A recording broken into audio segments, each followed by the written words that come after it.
Are you ready to become yourself?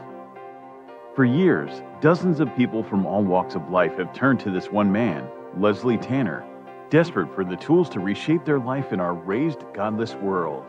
Utilizing a unique blend of good-natured humor and brass tacks education, his innovative approach has helped innumerable people reach new levels of consciousness and personal power.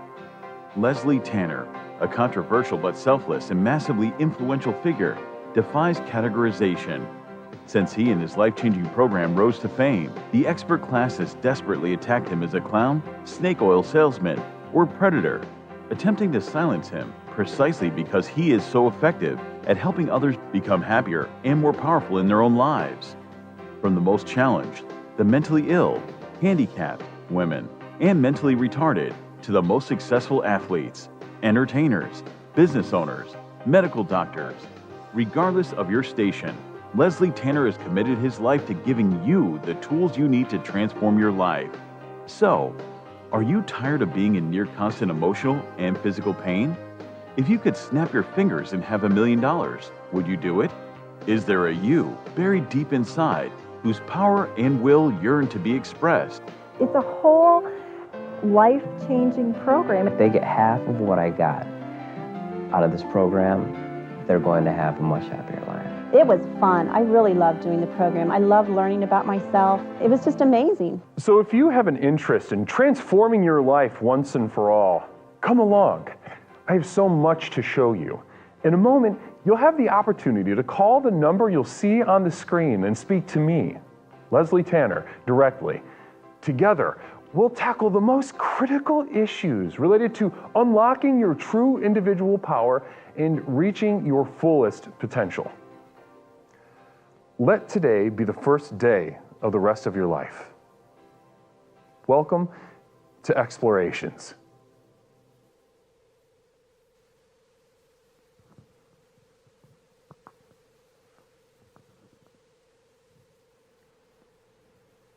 Brothers and sisters of Explorations, namaste to each of you. How are you all doing? It is me, Leslie Tanner, host of Explorations with Leslie Tanner, the program with which we explore the universe, both inside and out, to unlock and unleash the power within. Yes, that is right. Yes, that is right. We are settling in tonight for a gorgeous evening exploring movie ideas. I simply can't get movie ideas out of my head tonight. That, and we will be speaking with Angry Scar 09. That and much more tonight on Explorations.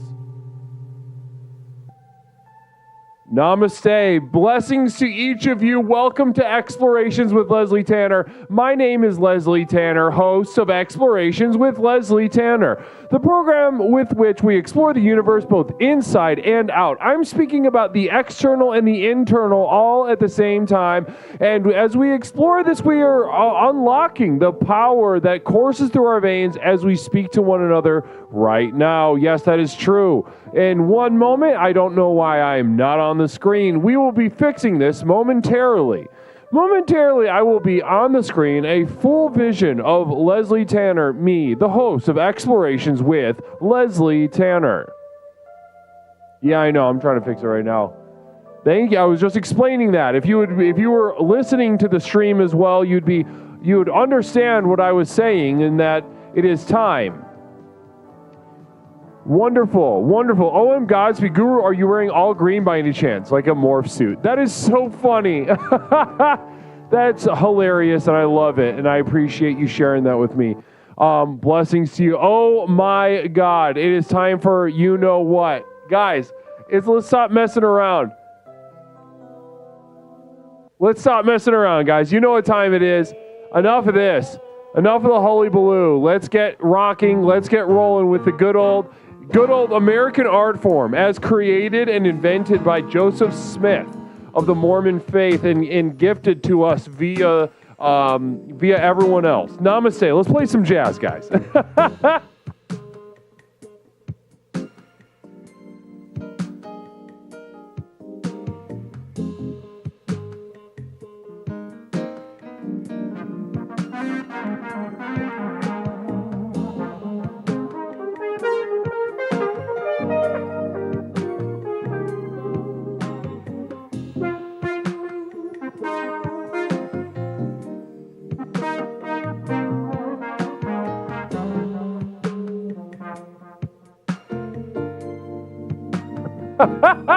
Namaste. Godspeed setting us off tonight with a beautiful communal vision. Guru, are you wearing an all green? Wearing all green by any chance? You know, maybe like a morph suit. Brother, absolutely not. No way. Would not be doing that. Listen, this isn't my first rodeo, all right? I've been around the block. I've been around set for quite a bit. I know how show business works. I wouldn't be wearing a green suit, of course. Also because they don't make that sort of stuff in my size. I'm a tall fella, 6'7". I wish this would stop.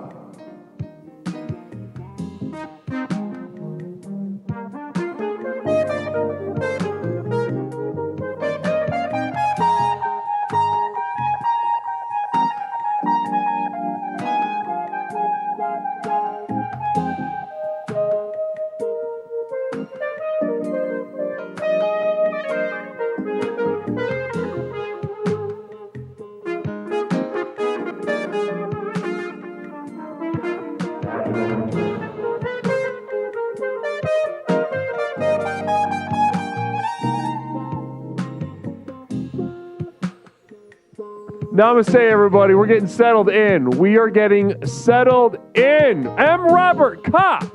Namaste to M. Robert Kopp, one of the most committed explorers you'll find in this community, within this program, the lifeblood. M. Robert Kopp, pulsating in energy that is you recognize right away. You see it in the chat. You as soon as you see that name in the chat, which you always do, you know it's going to be a night. You know we're going to have a focus, a high energy, but yet somehow still sort of laid back. That sort of conflict is sort of not at rest in M. Robert Kopp. Namaste, blessings to you. Cross with 3 bits, also to you. Blessings to you. Blessings. Namaste. Of course, M. Robert. You don't think you don't think for a second I don't notice how doggedly you pursue the next level that we speak about so frequently here, M. Robert. Namaste to you.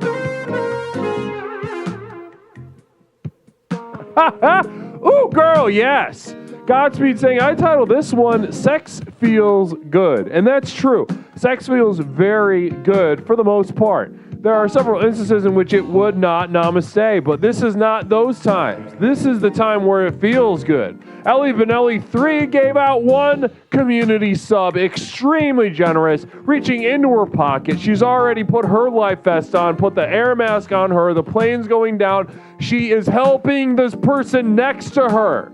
She's helping the flailing child next to her. She's helping the handicapped old woman next to her. She is reaching into her pocket, generosity of her heart, and bursting forth. Namaste to you, Ellie Benelli. Blessings to you. Way to get us started tonight.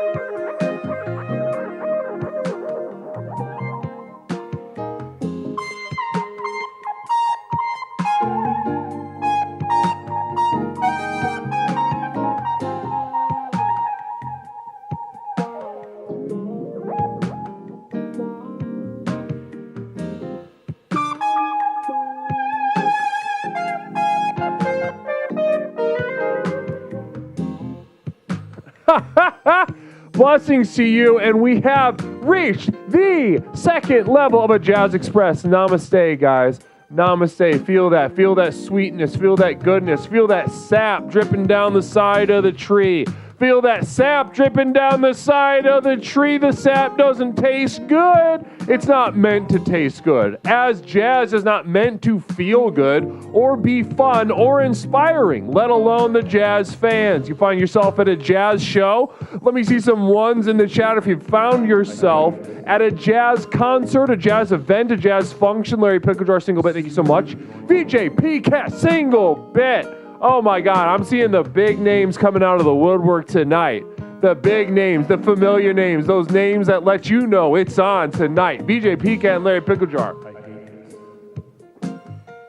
Big Rig says, feel the sap. Now, sap's not supposed to be good.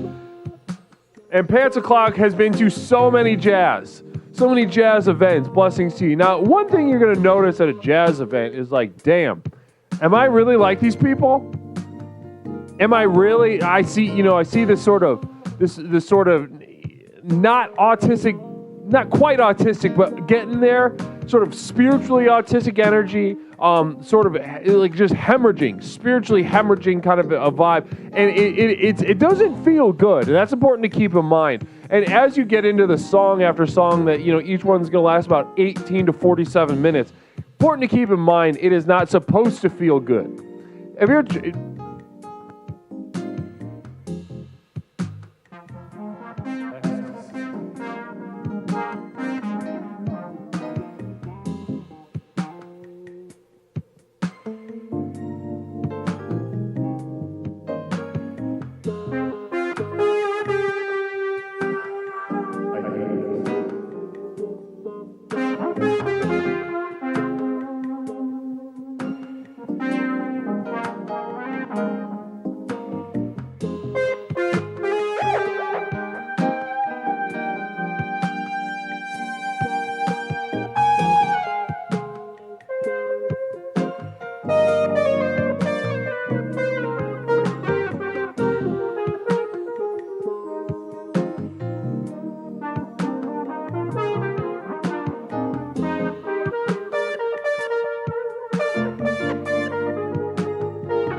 Namaste. Blessings to each and every single one of you. I see Peppercorn Patty throwing in a tiny little bit, peppering in the hot pennies, keeping those pennies warm for me. I really appreciate that, everybody. Get P-Chops coming in with a single bit, pushing that train a little bit along. Data Pagan a full 100 bits. Now, guys, we need to acknowledge that. Data Pagan coming in with 100 bits, sharing the message. Is the tree trunk a metaphor for my leg and the sap my cum? So Data Pagan giving us a very immediate image of her genitalia sort of leaking a sort of thick viscous fluid, and her in the sort of trees out of I don't know if you imagined a maple or a birch or something in between. Maybe something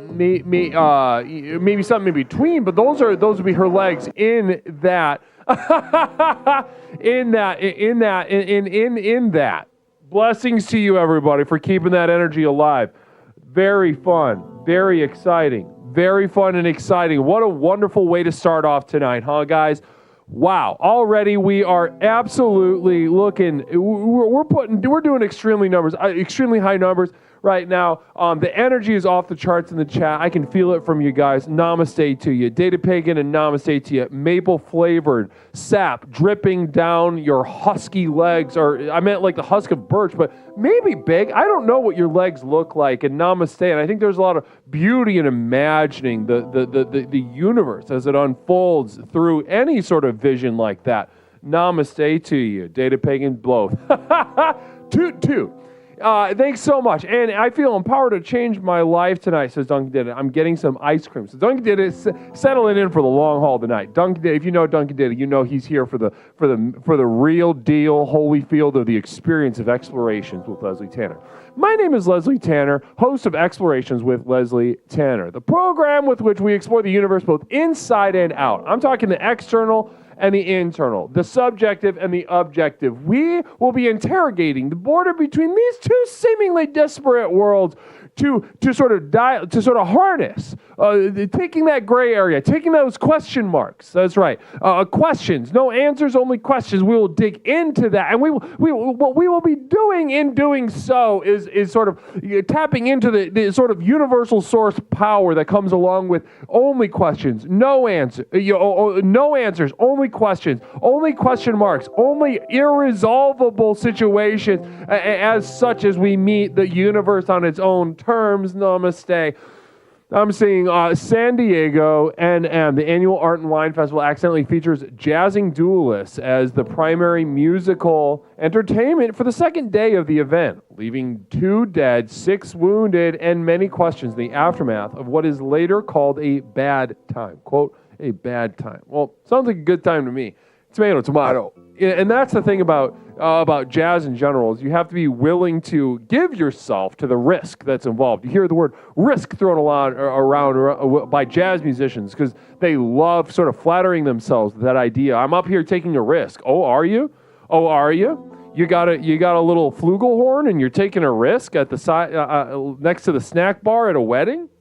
Oh yeah, you're playing on the patio of an Italian Thai fusion restaurant with a soprano saxophone, and you're just risking it all? Good to know. Namaste. But as I was saying, there is a risk involved for the audience, though. As Godspeed just outlaid, he put together reported a situation in which many were dead, many were left dead. Namaste. Blessings to you.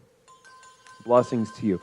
Now, already having a really fun night, really exciting stuff, guys. We have a lot of exciting stuff planned. I'm going to jump right into it. I'm going to get right into a couple of announcements, and we're going to get right into the meat on the bones because there's a lot.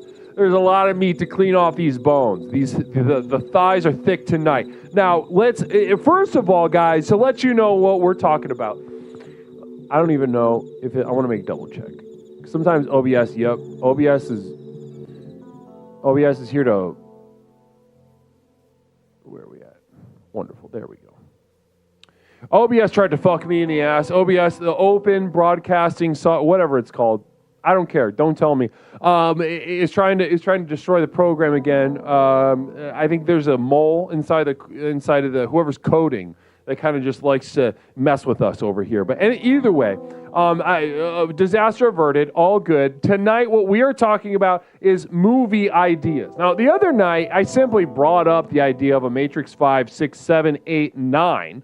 If you remember, we were doing an exercise, what we would do if we were God. And I would create endless Matrix sequels until the Wachowski sisters, I'd be sucking on their teats until they ran dry, until their breasts, sort of transformed into very elongated, raisins, so to speak, wrinkled, dry, no longer able to produce milk for me, Father. And that's what I would do. I would, if I was God the Father, I would absolutely be dry. I'd be putting their noses to the grindstone, and I'd be absolutely, because the problem is, guys, when you get a taste of that first one, the greatest film, and I don't want to have the argument tonight. I don't want to have the argument with anyone in chat tonight. I'm just a man, M. Robert Cobb. I'm just a man who loves being a man. Now, as I was saying just a moment ago, and Angry Scar, thanks so much for hanging out. We'll be getting right to it in just a moment. Lord knows I'm excited to speak to you. Lord knows I'm excited to invite back to the program Angry Scar 09, streamer, comedian, thinker, though. A lot of people don't give him enough credit for his thoughts as a thought leader here on the platform of Twitch and more broadly his immediate community. We're going to be getting into a lot of those thoughts. Blessings to you. Now, as I was saying just a moment ago, once I started on that tear, I couldn't stop. The Wachowskis producing endless Matrix films, and they should. That first one, greatest film ever made, and each one somehow made it was better. It was only to be superseded by the next film that came out in the franchise, and that continues. And I mean this wholeheartedly, without any kind of deception. And it really culminated in Matrix 4. I think everyone pretty much takes for granted that's pretty much the the heart and soul of the franchise was really put on full display in Matrix 4. Released on HBO Max, streaming anywhere, on any device. Really beautiful way to distribute as well. Also, people don't give streaming networks enough credit, in my opinion. They don't give them enough credit. Space Cat 3 coming in with a really, I'll bet, a beautiful perspective. Thanks so much, Space Cat. Speed Racer is better, says Space Cat 3. Speed Racer is better. Interesting take. It's definitely definitely a lot to be said for Speed Racer. I think a different film. I think maybe it's a fun one. I wouldn't take that away. I had fun with it. But is it taking you to task the same way the Matrix movies are? Is it giving you the same high-octane kicks, punches, cool clothes, and what have you, sunglasses, guns, as well as this whole aspect to the Matrix that no one ever really brings up, the philosophical aspect? The part that really gets into the subjectivity of this modern world and its subjects, and really just laying bare that which makes the engine move. And is the engine, quite as reliable and clean cut as we thought it was? No. The Matrix has a little something to say about that. And that only gets, improved upon with each following film. And let's go Matrix 5, Matrix 6. So guys, I got some movie ideas. I'm sure you guys got some movie ideas. I say we pop the top on that can and we just fucking let it go tonight, all right? But not without speaking to our first guest. Now, before we bring him on, who's waiting very, very patiently in the wings, blessings to you, Angry. Now, waiting very patiently in the wings, we do have a couple of announcements that we need to get to, a couple orders of business that I need to cover with you guys. Now, firstly and foremost, a lot of you know about my P.O. box, but just in case, guys, just in case you need a reiteration, if you would like to send me a postcard, I love getting stuff from you guys. Postcards. Somebody sent me about 800 different little pictures of random people that they get at the mall, at the photo booths. I forget, who was that? Who did that? Beautiful. Loved it. Absolutely loved it. Mick Tasty TV. Wow. Mick Tasty, welcome to the program. Mick Tasty TV, it's great to have you with the program. Great to have you in the community as well. Namaste. Fluxstorm gifting a sub to Angry Scar. Blessings to you. Flux, blessings to you. Now, as I was saying, I love getting postcards. I love getting little letters. I love getting care packages. I love getting free shit. I love getting whatever kind of stuff. Send it to my P.O. Box, guys. Namaste. P.O. Box 47621, Chicago, Illinois 60647. Send everything right there. I will get it. I'll open it up right on air for all of us to enjoy. Namaste, guys. Now, keep that in mind. Write that down somewhere safe because, you're going to want to think about it. What am I going to send Leslie? If I get one shot, I'm going to go through all this. I'm going to make a first impression. I'm going to take my username from the digital sphere of chat and I'm going to bring it into the physical reality. I'm going to break the fourth wall. How am I going to do that? What's the best way to do that? How do I make myself felt, heard, seen? Namaste. Think about it. P.O. Box 47621. Chicago, Illinois 60647. Now, secondly, guys, there will be a couple more details coming up a little later tonight about my inner circle. Now, a lot has been said about my inner circle. A lot of people have spread a lot of rumors about the behaviors and the rituals and the goings on and what it is that we actually do in this inner circle. Now, listen, guys, I couldn't be any clearer about what's going on. If you have seen what has been, if you have seen what is possible here at Explorations with Leslie Tanner, you see the people call in, you see the conversations, you see the meditations, you see the full scope of what it is that we do here, and you're inspired. You're ready for the next level in a way that you didn't even know was possible. Well, ladies and gentlemen, if you're ready to take this to the next level, well, guys, I have the perfect place for you, the community of devoted light at patreon.com. My inner circle, my most trusted explorers meet to explore an exclusive exclusive library of materials that you can't get anywhere else. Podcasts, music downloads, videos. I'm trying to think. A monthly postcard. We're talking any manner of things that will really give you that sort of boost, even closer to the next level. If you want that for the price of a cup of coffee. 1 cup of coffee a month. If you want that in your life, then God damn it, go ahead and type !final journey into the chat right now. OM Godspeed coming in. The best part about sending the mail to the guru is you don't have one shot. You can send more mail. They can't stop you. They have to take your money. That's true, but you're only going to make one first impression through the mail. You break that fourth wall, I'm going to remember it. It's going to stick with me, and I'm going to remember it. And if it's a bad one, if it's a fucking stinker, you best believe I'm gonna latch onto that. Blessings to you. Blessings. Now, thanks so much, Fluxo, for bringing up that link. Guys, there's a link in the chat, whether you are on Twitch or YouTube right now. If you want to join that Patreon, you want to get those videos, you want to get that physical monthly postcard from me, go ahead, click that link, sign your ass up tonight. I will get you on the mailing list tonight. I promise that. Well, guys, you've heard enough from me. You've heard enough from me, and we have exactly what we need lined up, ready to rock and roll. Let's get this fella. Let's get this fella on. Make sure. I'm gonna mute it so you can't hear him.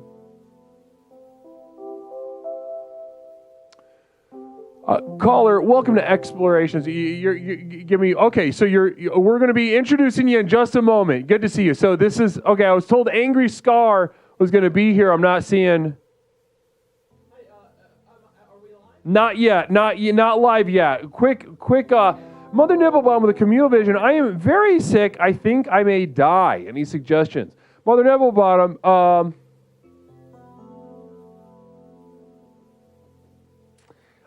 I've been enjoying, I don't know, you got Diet Cokes or something? I don't know. Yeah, I might die. One second, or whoever is taking Angry Scar's position, I'll get to you in just a moment. Now, we've got a request. What should we do?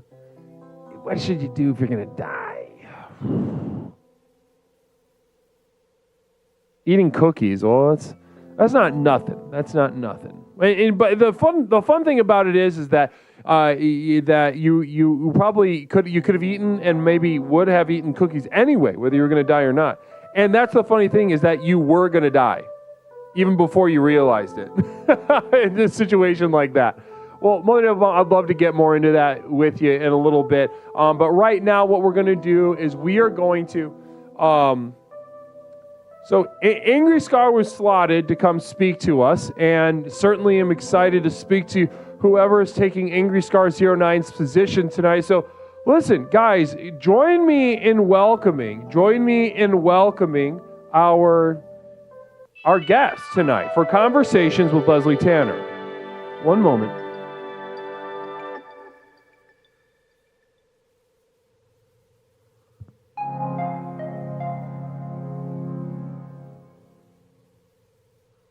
Oh, that's right. I kind of redid the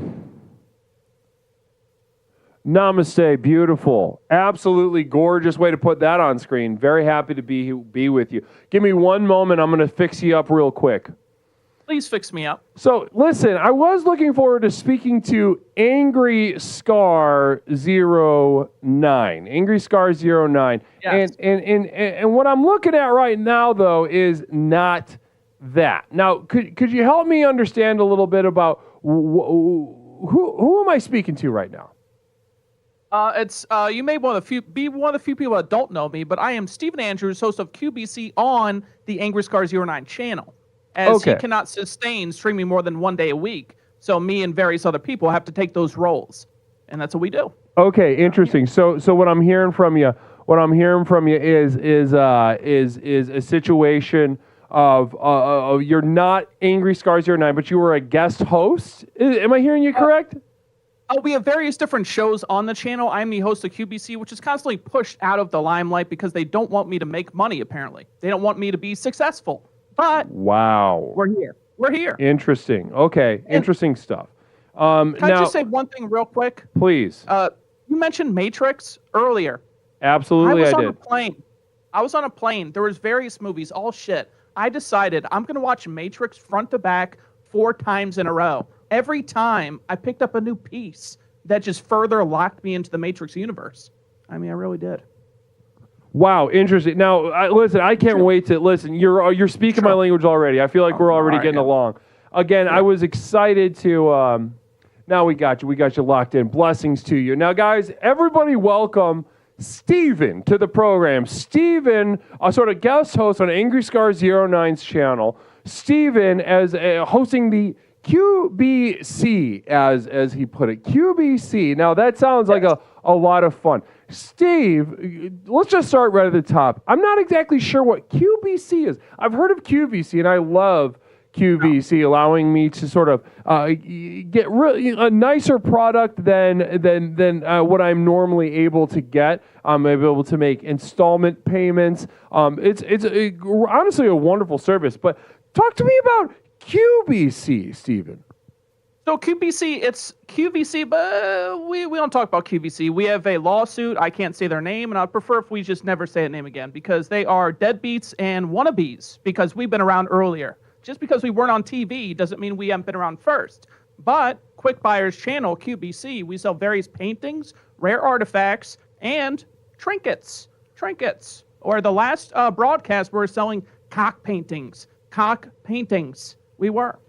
Interesting. So what I'm hearing from you is that there's a tussle over the QVC business. There's a tussle over over Q. The three-lettered abbreviation, and it's not settled. Not settled at all. There's blood in the water. The sharks have come home to play, and you're battling it out in the court system. I mean, but that is, I take big inspiration from the Amber Heard Johnny Depp trial. I've been studying that. I've been just trying to play the role of Johnny in this. What specifically about his performance in the trial that you're really trying to dial in on? So I think it's just the laid back demeanor. He just had this very cool and collected vibe. Cool as a cucumber. Honestly, I think he was doing various amounts of cocaine. So I've been experimenting with that, and it's been painful. But I think I can nail that in with just enough cocaine. You're not a coke guy. I mean, I just is it coke or uppers in general? I think it's just baby laxative. I've been shitting. My nose is bloody. I mean, it's just. I just want to fit in. Okay. Okay. Well, we've got a quick little question. We're already coming in from Godspeed Guru, Alternative, Angry Scar, Steve. What would you each say is the best hit, punch, kick, or whatever in the Matrix series? If you need to break it down by movie, I completely understand. Now, listen, Steve, I'm going to go ahead and hit pause on that. We're definitely going to be returning to that. Thank you so much, Godspeed, for bringing that up. Listen, Steve. Normally, I don't have people on the program that I haven't spoken to before. Now, Angry has been on the program before. We've gotten into his life and his career, into his personal life, and honestly, that I've worked with him one-on-one within the program. Now, are you familiar with what we do here at Explorations with Leslie Tanner? I am very familiar. I see how you do have a self-help kind of situation. I mean, it's like Jerry Springer for mentally disabled people. Is that what this is? Is that true? No. Well, is that that's just that's not it. No, I mean it is many things to many people. So Liz, I'm not going to get in your way of that because I'm gonna let you have that. A lot of people see they see it like a parade of like mentally disabled poor people coming and just screaming at each other, and we certainly don't not have that. And I'm not going to get already. You've begun your journey here at Explorations. So I don't want to impede that. So let's just leave that where it is. Now, so you're familiar at least a little bit of what we do here, and that's exciting. Now, talk to me, Steve. QBC. Everything okay? Yeah, no, I'm meditating. I'm meditating on how to steer this forward. Now, questions that I had for Angry Scar are not going to apply to you because I don't even know if you're cut from the same jib. Godspeed, Montelli Ill, like the talk show. Yeah, thanks so much, Godspeed. That was not, I don't know if that was necessary or appropriate for right now. I think that's a Wendy Williams reference. I'm not sure, though. Maybe. I don't know Wendy Williams personally. I'm an admirer of her work, certainly. But, okay, so let's get down to the brass tacks. Angry Scar needed someone to step up. You're here. Why are you here? Why did you step up? Why did you want to be here with me on Explorations? Because QBC needs to be shown to the masses. It needs to be shown to the masses. Constantly being shut down by Angry Scar 09 corporate and people at the Channel 9 network that don't want me to be out here. I was like, I need to take this. He's somewhere. I'm not going to tell you where he is. He's fine. He's fine. But I think I deserve that. I'm the one who needed this press thing. After this, I'm going on Letterman after this. I mean, we're doing the whole media tour. So I think QBC needs to be out in the masses, needs to be displayed in front of various eyeballs, even the people that are mentally disabled, as the ones you cultivate. I mean, yeah. Yeah, no, okay. So mainly this is just like a press stop for you as QBC. Yeah. I did morning news earlier, morning radio. I mean, it's been a busy day. Okay, well, I'm sure that press will kind of just make itself while we work with one another. So let's go ahead and just jump right in. Now let's start off. Mother Nipplebottom asking the question, what is QVC? QVC is a home shopping network. Mother Nipplebottom, a home shopping network where you could buy all manner of home goods and clothings and appliances at very reasonable prices, being sold to you and demonstrated by sort of by very charismatic hosts. It's a very nice network. I enjoy it a lot. Now you have something to say. Now, QVC. Let's get into it a little bit. What are some of the differences that, let's say we check out QVC. Oh, I heard about this QVC. I'm going to check that out. What are the differences between the two, would you say, in your opinion, Steve? So QVC sells things for people that are knocking on the door of death. I mean, this is, no offense, my great-grandmother. I would disagree. You would disagree? I mean, they cater towards the extremely elderly. And these things they sell, it's just like, hey, it's a stair set, except you can sit it and you go up the stairs. Here's a walker, here's a cane, here's a knife set that has rubber on it so you can cut yourself. Here's beige shoes with beige shoelaces or something like that. Exactly. Yeah. Exactly. Okay, I see what you're saying. That's for like the elder golfer, those shoes, the elder golfer. I mean, this is, we cater things towards everyone. We don't exclusively sell towards the elderly. We try to sell things for everyone. Cock painting, something anyone can have. We have rare antiques. I have things I've cultivated myself, such as the Crest Cross. I mean, this is just a little item here. I mean, it gives me faith, and people believe it in too. What the fuck is that? What? What is it? What is it? All right. Okay, so I went to jail for about 2 years because I sold an item that I didn't know was stolen, but that's fine. Okay. And when I was in there, I needed some sort of faith, something to look at. And I cultivated this and had this in my cell every day. And I've been selling handmade Crest Crosses to the masses, so I can really just bring up their spirits. What were you doing for me. What were you doing with your commissary money in prison? People just have crosses in prison. I bartered honey buns for Marlboro Reds, so I was smoking a pack a day. That costs a lot of honey buns. Well, honey buns. Yeah, okay. So your vices were holding you back from getting the. Yes. So you just kind of put two toothbrushes together. No, that's not what it is. Yeah, it certainly looks like. No. Could you go ahead and hold that up again? There it is. Yep. Okay, that's looking like two toothbrushes kind of taped together. Your opinion. Okay. Well, anyway, continue on this product. You were in. So the story behind it is you were in prison, and keep going. Yeah. So we got this cross, and you were selling this. We were selling this and various other things when I was in prison. It was just things I could cultivate myself. I was selling toilet paper. I mean, things everyone needs. And just various things. I mean, I found a way to make money in prison and make my time not so bad. I did. Except for the man who owned me, but we're not going to get into that. Okay, well, we can. Would you? Yeah. I would love to get into that, but I want to explore these products first. Firstly and foremostly, are you drinking a Celsius? I am.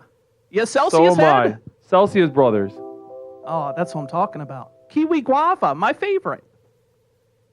I had that option, but I got this one because it has a cool name. It's called what is it? It's called Astro Vibe. What? Astro Vibe? Does it have moon dust in it? It's called I'm looking. It says Sparkling Blue Raz Edition. There's editions. There's editions of the Astro Vibe flavor of Celsius Live Fit, 12 fluid ounces. Live, see, and this is this just proves that me and you, we're kind of on the same wavelength, that we want that boost, but we don't want all that sugar and nonsense. No, we don't. We just want the boost. No, we don't. The boost. Now, okay, yeah. Now I'm starting to like you better. Now, I love that. The idea, we don't want the nonsense. We don't want the malarkey. We just want the boost. We want the boost. We want the clear-headedness. We want the that boost, like you said. I love that. Now, and I'm looking in the chat right now, guys. We are excited. We are excited about the Celsius tonight, aren't we? Everyone in chat's pumped up about the Celsius. Yeah, I can't argue with you guys. Love it. Now, guys, let's go ahead, continue on. Let's go. So we're talking about this cross. Now, were you selling this cross on your network, on your QBC network? Talk to me about it. I was mailing them out to the masses via mail. I could mail things out, and I was mailing these to people. I wasn't selling them in the jail because fuck those people. I mean, they're all disgusting people. I tried to stay away from them as much as possible. Okay. And I would ship them out to the masses and collect money towards my lawyer, Johnny Cockring, and he got me out. Okay, so how did you end up in prison, actually? Let's back up. I realized I didn't know. I was selling various items that I got from a dealer that was new to me. Apparently, these items were stolen, and it was pinned on me, and I didn't know. But yet people call me a criminal. They call me a thief. They call me a scammer. I'm someone who was just trying to do my job, get things that people wanted, and guess what? They were stolen. I mean, I can't control that. That's terrible. That's terrible. And so then you got put into the slammer for something that you know, that's not very fair, is it? Not at all. How did that feel? How did that feel to have to spend how long? 2 years in jail? It was 2 years. It was 2 long years. 2 very long years. Every night I sobbed. Every day I woke up. I smiled. It was the very yin and yang situation. Like nights sad, mornings kind of cheery. I mean, they do have great breakfast in jail. It's something that's not very talked about. Sometimes they get IHOP catered to the jail, and I love their scrambled eggs. It wasn't so I'm imagining your eyes puffy, you know, from crying all night, and then getting that scrambled eggs with a little bit of gravy in prison. That good ass gravy that they got at prison, I'm sure. Anyone else been to prison? Can I see some ones in chat if you've been to prison? Love to hear from you. Now, okay, so take me back to this cross. So you set the stage. Your Mother Nipplebottom says those are nice, attentive cocks you got there. So she may be dying, but the spirit, you know, the spirit of humor is alive in her. So any response to that, Steve? Any response to that? Do you mind? Hey, I can show off another. Do you want to see another cock? You want to see another cock? We have multiple cocks. How about? Well, let's focus up. Let's save that cock. Go back to the first cock. Go back to the first cock. Let's go back to the first cock. Yeah, we'll return. We'll do that second cock in a moment because I kind of just one little thing at a time. Sure. So you're in prison. We got a little bit of your story. I had no idea it was as harrowing as that was. So talk to me about the 2 toothbrushes taped together into a cross thing, and so that was inspirational to you. Sort of it gave you a connection to something greater than yourself at a very desperate, dark time in your life. Mm-hmm. Okay. Yes. Now talk to me. So you get out of prison, you start back up with the QBC, you start selling these crosses. Now, how much are you selling these crosses for on your old network there?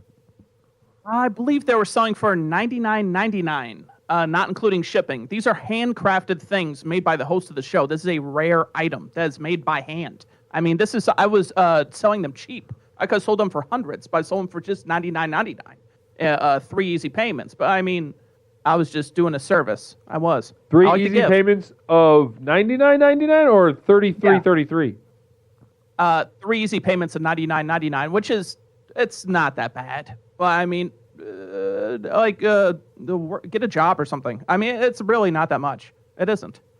Okay. Well, so, wow. And I think there's something too. Now, I think there's really one thing I want to push you on right now, Steve, is because, we just met tonight. We've never met before. And already we're getting along really well. At first, I didn't know. At first, I like to plan. I like to make sure that this program is moving in a way that people will benefit from it the most. I'm here to serve my community through explorations. Mother Nipplebottom, I am atheist. Can they be used as throwing stars? Now, this has no correlation to a religion. It may seem like a higher power. I mean, I would just look at this and it would just cheer me up. I wasn't looking at God. I wasn't looking at Buddha. I mean, you could use this as a weapon. They're not, if you sharpen the ends, maybe. But I mean, it doesn't have to be religious. This could be for atheists too. It can be. It can. Okay, interesting. Now, okay, so there's so many questions I have, but I just want to do one step at a time. All right, so Mother Nipplebottom, hopefully that got you to where you need to be. Blessings to you. Now, okay. So the cross thing. Yes. And, I saw you shirk at the idea.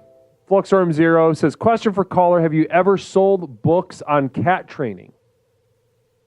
That is a caller that currently, they come into the channel often. They harass me. They harass me about these cats. I know nothing to do with cats. I've never trained a cat. I'm allergic. So if he could cut the cat questions, I'd very much appreciate it. Flux Storm, a storm of bad thoughts is running through my head after hearing that. So please.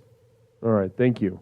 Now, okay, so enough. You guys can send the communal vision questions, but I'm going to be putting a pause on it for a second internally in my mind and in my heart as I continue this dialogue with Steven. Now, as I was saying, guys, as I was saying to you, Steve, we just met earlier tonight. No experience with one another, and that first made me nervous. We started talking. I still didn't know what to make of it, but then I saw that we were both drinking Celsius. Yes. And that's when things really blossomed for me in terms of our friendship, our budding friendship, in terms of the respect that I have for you and my ability to relate to where you're coming from in your life. Okay. Now, that familiarity, I think I'm gonna cash in a little bit. All right. So what I'm about to say to you, it comes from a place of knowledge. It comes from a place of familiarity. It comes from a place of, dare I say it, love for you, Steve. Okay. You ready? Now, I'm ready. One thing I noticed, and it's kind of one of the big parts of my job here at Explorations with Leslie Tanner, the creator and founder of this personal power program, is to notice. A big part of my job here is to notice. And I notice little things about people. I notice, little facial tics or little shuffles of the hands, or maybe the length of a pause, maybe the shortness of a breath, maybe the choked monotone of an otherwise mundane sentence. These are all very informative things that I use as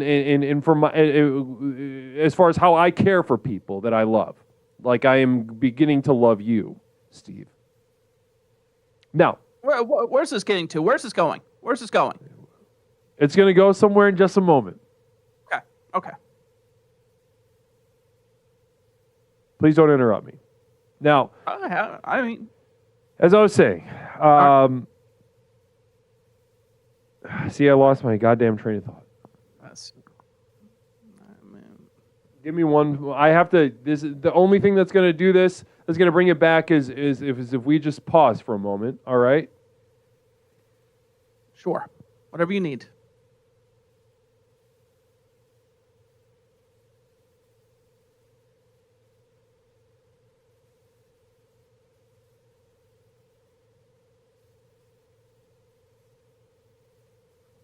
Don't interact with them. What? I'm just. I need silence. I need like a physical silence as well, just for a moment. Sorry. Okay, Steve.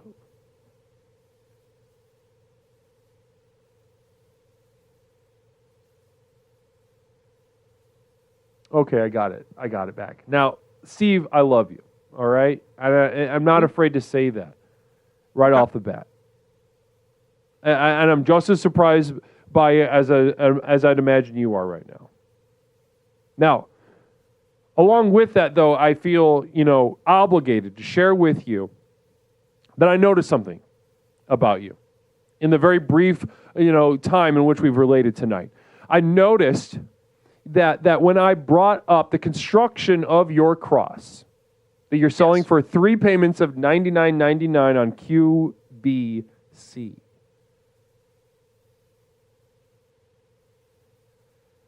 When I brought up the construction of 2 toothbrushes held together by a couple rounds of packaging tape, you shirked. You shirked. You said no. You denied. You suppressed the truth of that. Did you notice that? Well, I mean, these aren't toothbrushes. They're not. They See, really this is what aren't. I'm talking about. This is what I'm talking about. Listen, They Steve, I aren't. love you, but they're toothbrushes. No, that's when I got from commissary, they said they were tooth cleansers, not toothbrushes. Okay, they're very different. The bristles, the hold, I mean, if you probably you just don't even know. You just probably don't even know, and that's okay. I don't even know. I don't even know. I don't know what a toothbrush looks like. No, I'm a grown goddamn adult man, and you're telling me that I don't know what a toothbrush looks like. Now, please don't get combative with me. I'm not getting combative. You're the one that's on. You're raising your voice at me. I am. Yes, I am. Because I love you. I want the best for you.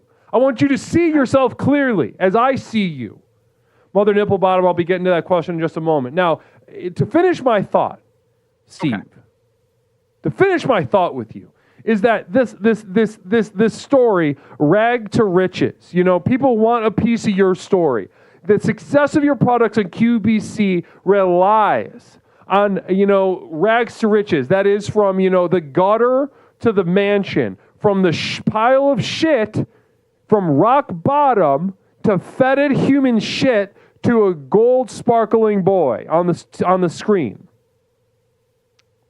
Now, they want a piece of that. They're inspired by it. They see themselves as you in that pile of shit in a prison. Unfairly imprisoned. People identify with that. They love that, okay? So I'm telling you right now, as you shirk, as you pull away from this shoddy construction of a tape, you're daring someone to call you on it. You're daring someone to say, you full of shit, you scrub, you grifter, you fraud. How dare you sell me 2 toothbrushes attached to one another through packaging tape for nearly $300. You're daring them. You see, you're shaking your head. No, I'm telling you right now what I'm trying to give you right now, Steve. What I'm trying to give you right now is a path to sell even more of these goddamn things. All right, the shittier the better. The shittier the better. I'm telling you, 2 toothbrushes with packaging tape this time. Maybe next time it's you'd be selling like I don't know, like old flip phones as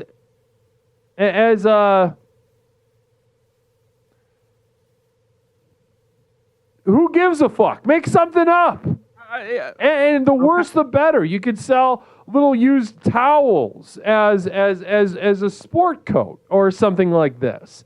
You could do so much, but I don't want you. You got a weird look to you. You feel like you're getting something by people, but I want you to be honest with that in yourself, and you will be able to get even more by people. Charge twice what you're charging for the toothbrushes. And I can't wait to get into these cock pictures. But brother, I want you to be honest with yourself. I don't want you to lie to yourself, and I don't want you to lie to me. No, I would never lie to you, Leslie. I never would, and I never will. And everything I've told you is factual, and I will once again state that I make these for the love of the people, the love of giving, the love of trying to help. Sure. And that's all I'm trying to do. It's nothing malicious. It's no misintent. It is purely to spread joy and fill my wallet slightly. I will take your advice. I think I should make these even worse and double the price. I will take that. Yes, brother. Listen, I'm telling you, this is the path. This is your path. Your path of lying to yourself will only constrict. The walls will close in. Does it feel like the walls are closing in on you? Ever? I'm starting to tear up. That. Take a second. Yeah, please. Does it ever feel like the walls are closing in on you? And you got to do whatever you got to do to survive? Every day. Every day. It does. People don't understand. What's that? People don't. People don't. I would say a lot of the people in the chat, they might not understand. What's that like? What's that like to have to wake up and feel, you're in a trash compactor and you're screaming and no one's listening. You're crying and you're in prison. Your life has not been good or easy. Talk to me about that. How do you feel right now, even just kind of reflecting on it? It hurts. It hurts. They don't understand. They don't understand how it feels. They don't. I'm not really crying. Cut the shit out. I'm fine. I don't cry. I'm perfectly fine, okay? Okay? I don't cry. I'm a grown boy. Steve! See? Hey, what? Stop Don't raise your voice at me. What? You're lying to yourself. Listen, this game, this little dance that you're doing, it is going to destroy you. I'm the George Washington of QBC. How abused were you when you were little? How abused were you when you were little? I was strapped to a heater for multiple days in a row, but that was just because they had stuff to do, and I got into stuff. They couldn't trust me. It was understandable. It was. Listen, as practical and utilitarian as it may have been to do that to you at that time, I would like to speak to that little boy tonight. All right? I would like to speak to that little boy. I am praying that the words that I share with you tonight, Steve, who I love, I pray that these words are getting back to that back corner of your mind, that little boy attached to the radiator because you get into the cereal while they're gone. Was it Golden Grams, Stevie? Was it Golden Grams, Stevie? It was Pops. It was Pops. It was corn Pops, Just Pops. What a beautiful... Who could blame you for that? Who could blame you for wanting to get into the Pops? I love the Pops. It's a great, very light cereal. They're just very inviting, and they were just my main source of joy as a child. They were. Now, listen to me. Okay.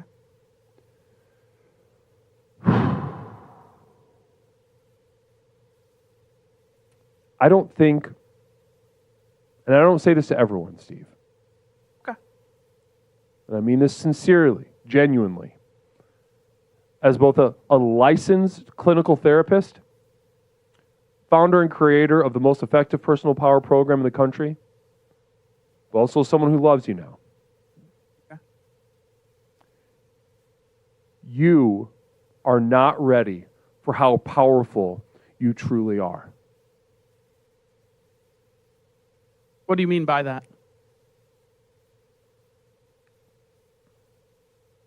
There's a power inside of you. There's a potential inside of you. Okay. Beyond, well beyond that which you have been able to manifest on your own, in your lonesome, surviving, scrapping every day. There is a power inside of you yearning to be expressed. That you've only ever seen a little tiny little sliver of. But I'm going to be honest with you. This version of Steve, this version of everything you work on, your crosses, your paintings, QBC. Brother, all of these things deserve and can be more powerful, but you're limited by your fear right now. Fear? Fear. Fear. Fear of what? Who you are, what you're capable of. When you look in the mirror, when you look in the mirror at night, or when you wake up in the morning, Steve, do you tell yourself the same line of bullshit that you're telling me right now?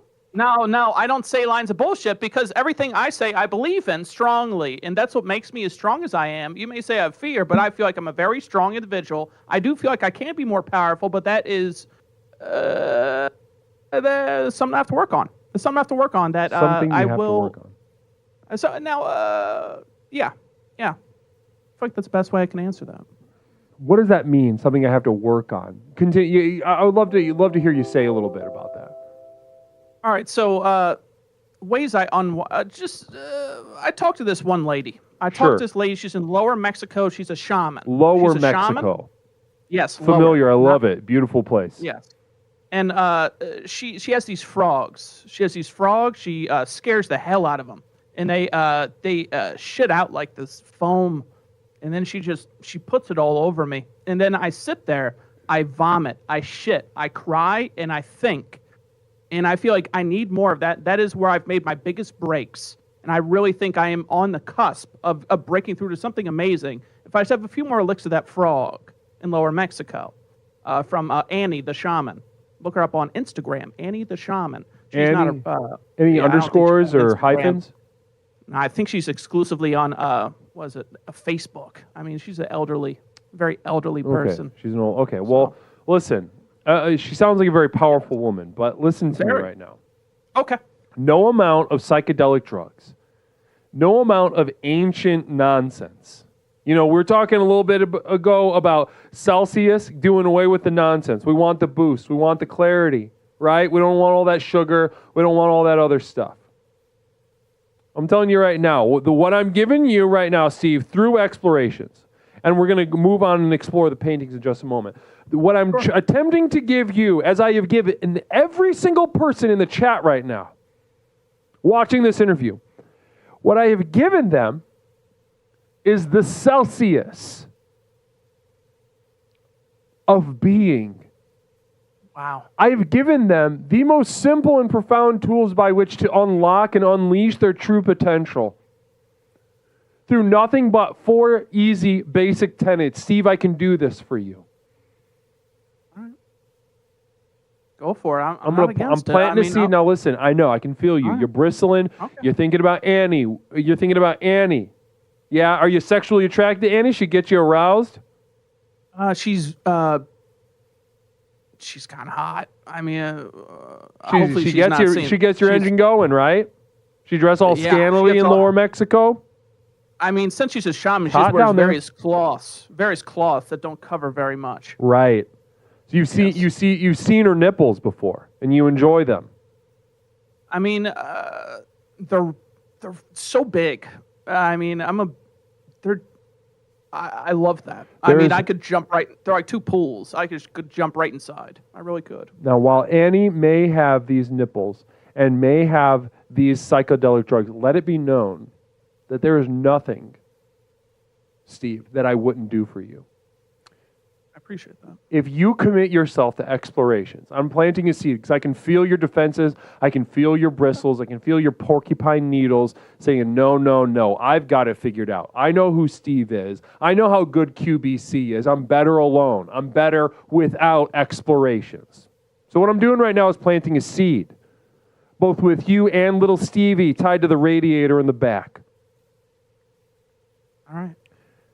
I'm planting a seed to tell you that when you are ready, I will show you my nipples, I will show you my penis, I will show you any manner of paths up, down, through, around the mountain of becoming Steve, of making peace with this little Stevie tied to the radiator. And by peace, I mean you'll see when we get there. But listen, I'm offering you the chance of a lifetime, and it's a constant open invitation. Okay? I mean, is this going to be a Skype ordeal? Do I have to Skype for this? We could do Skype. Yeah. We could do fucking Periscope. I don't really give a shit. Okay. Okay? I mean, do you really mean that? Do you really mean that? I absolutely mean it, and I mean it for anyone that I work with.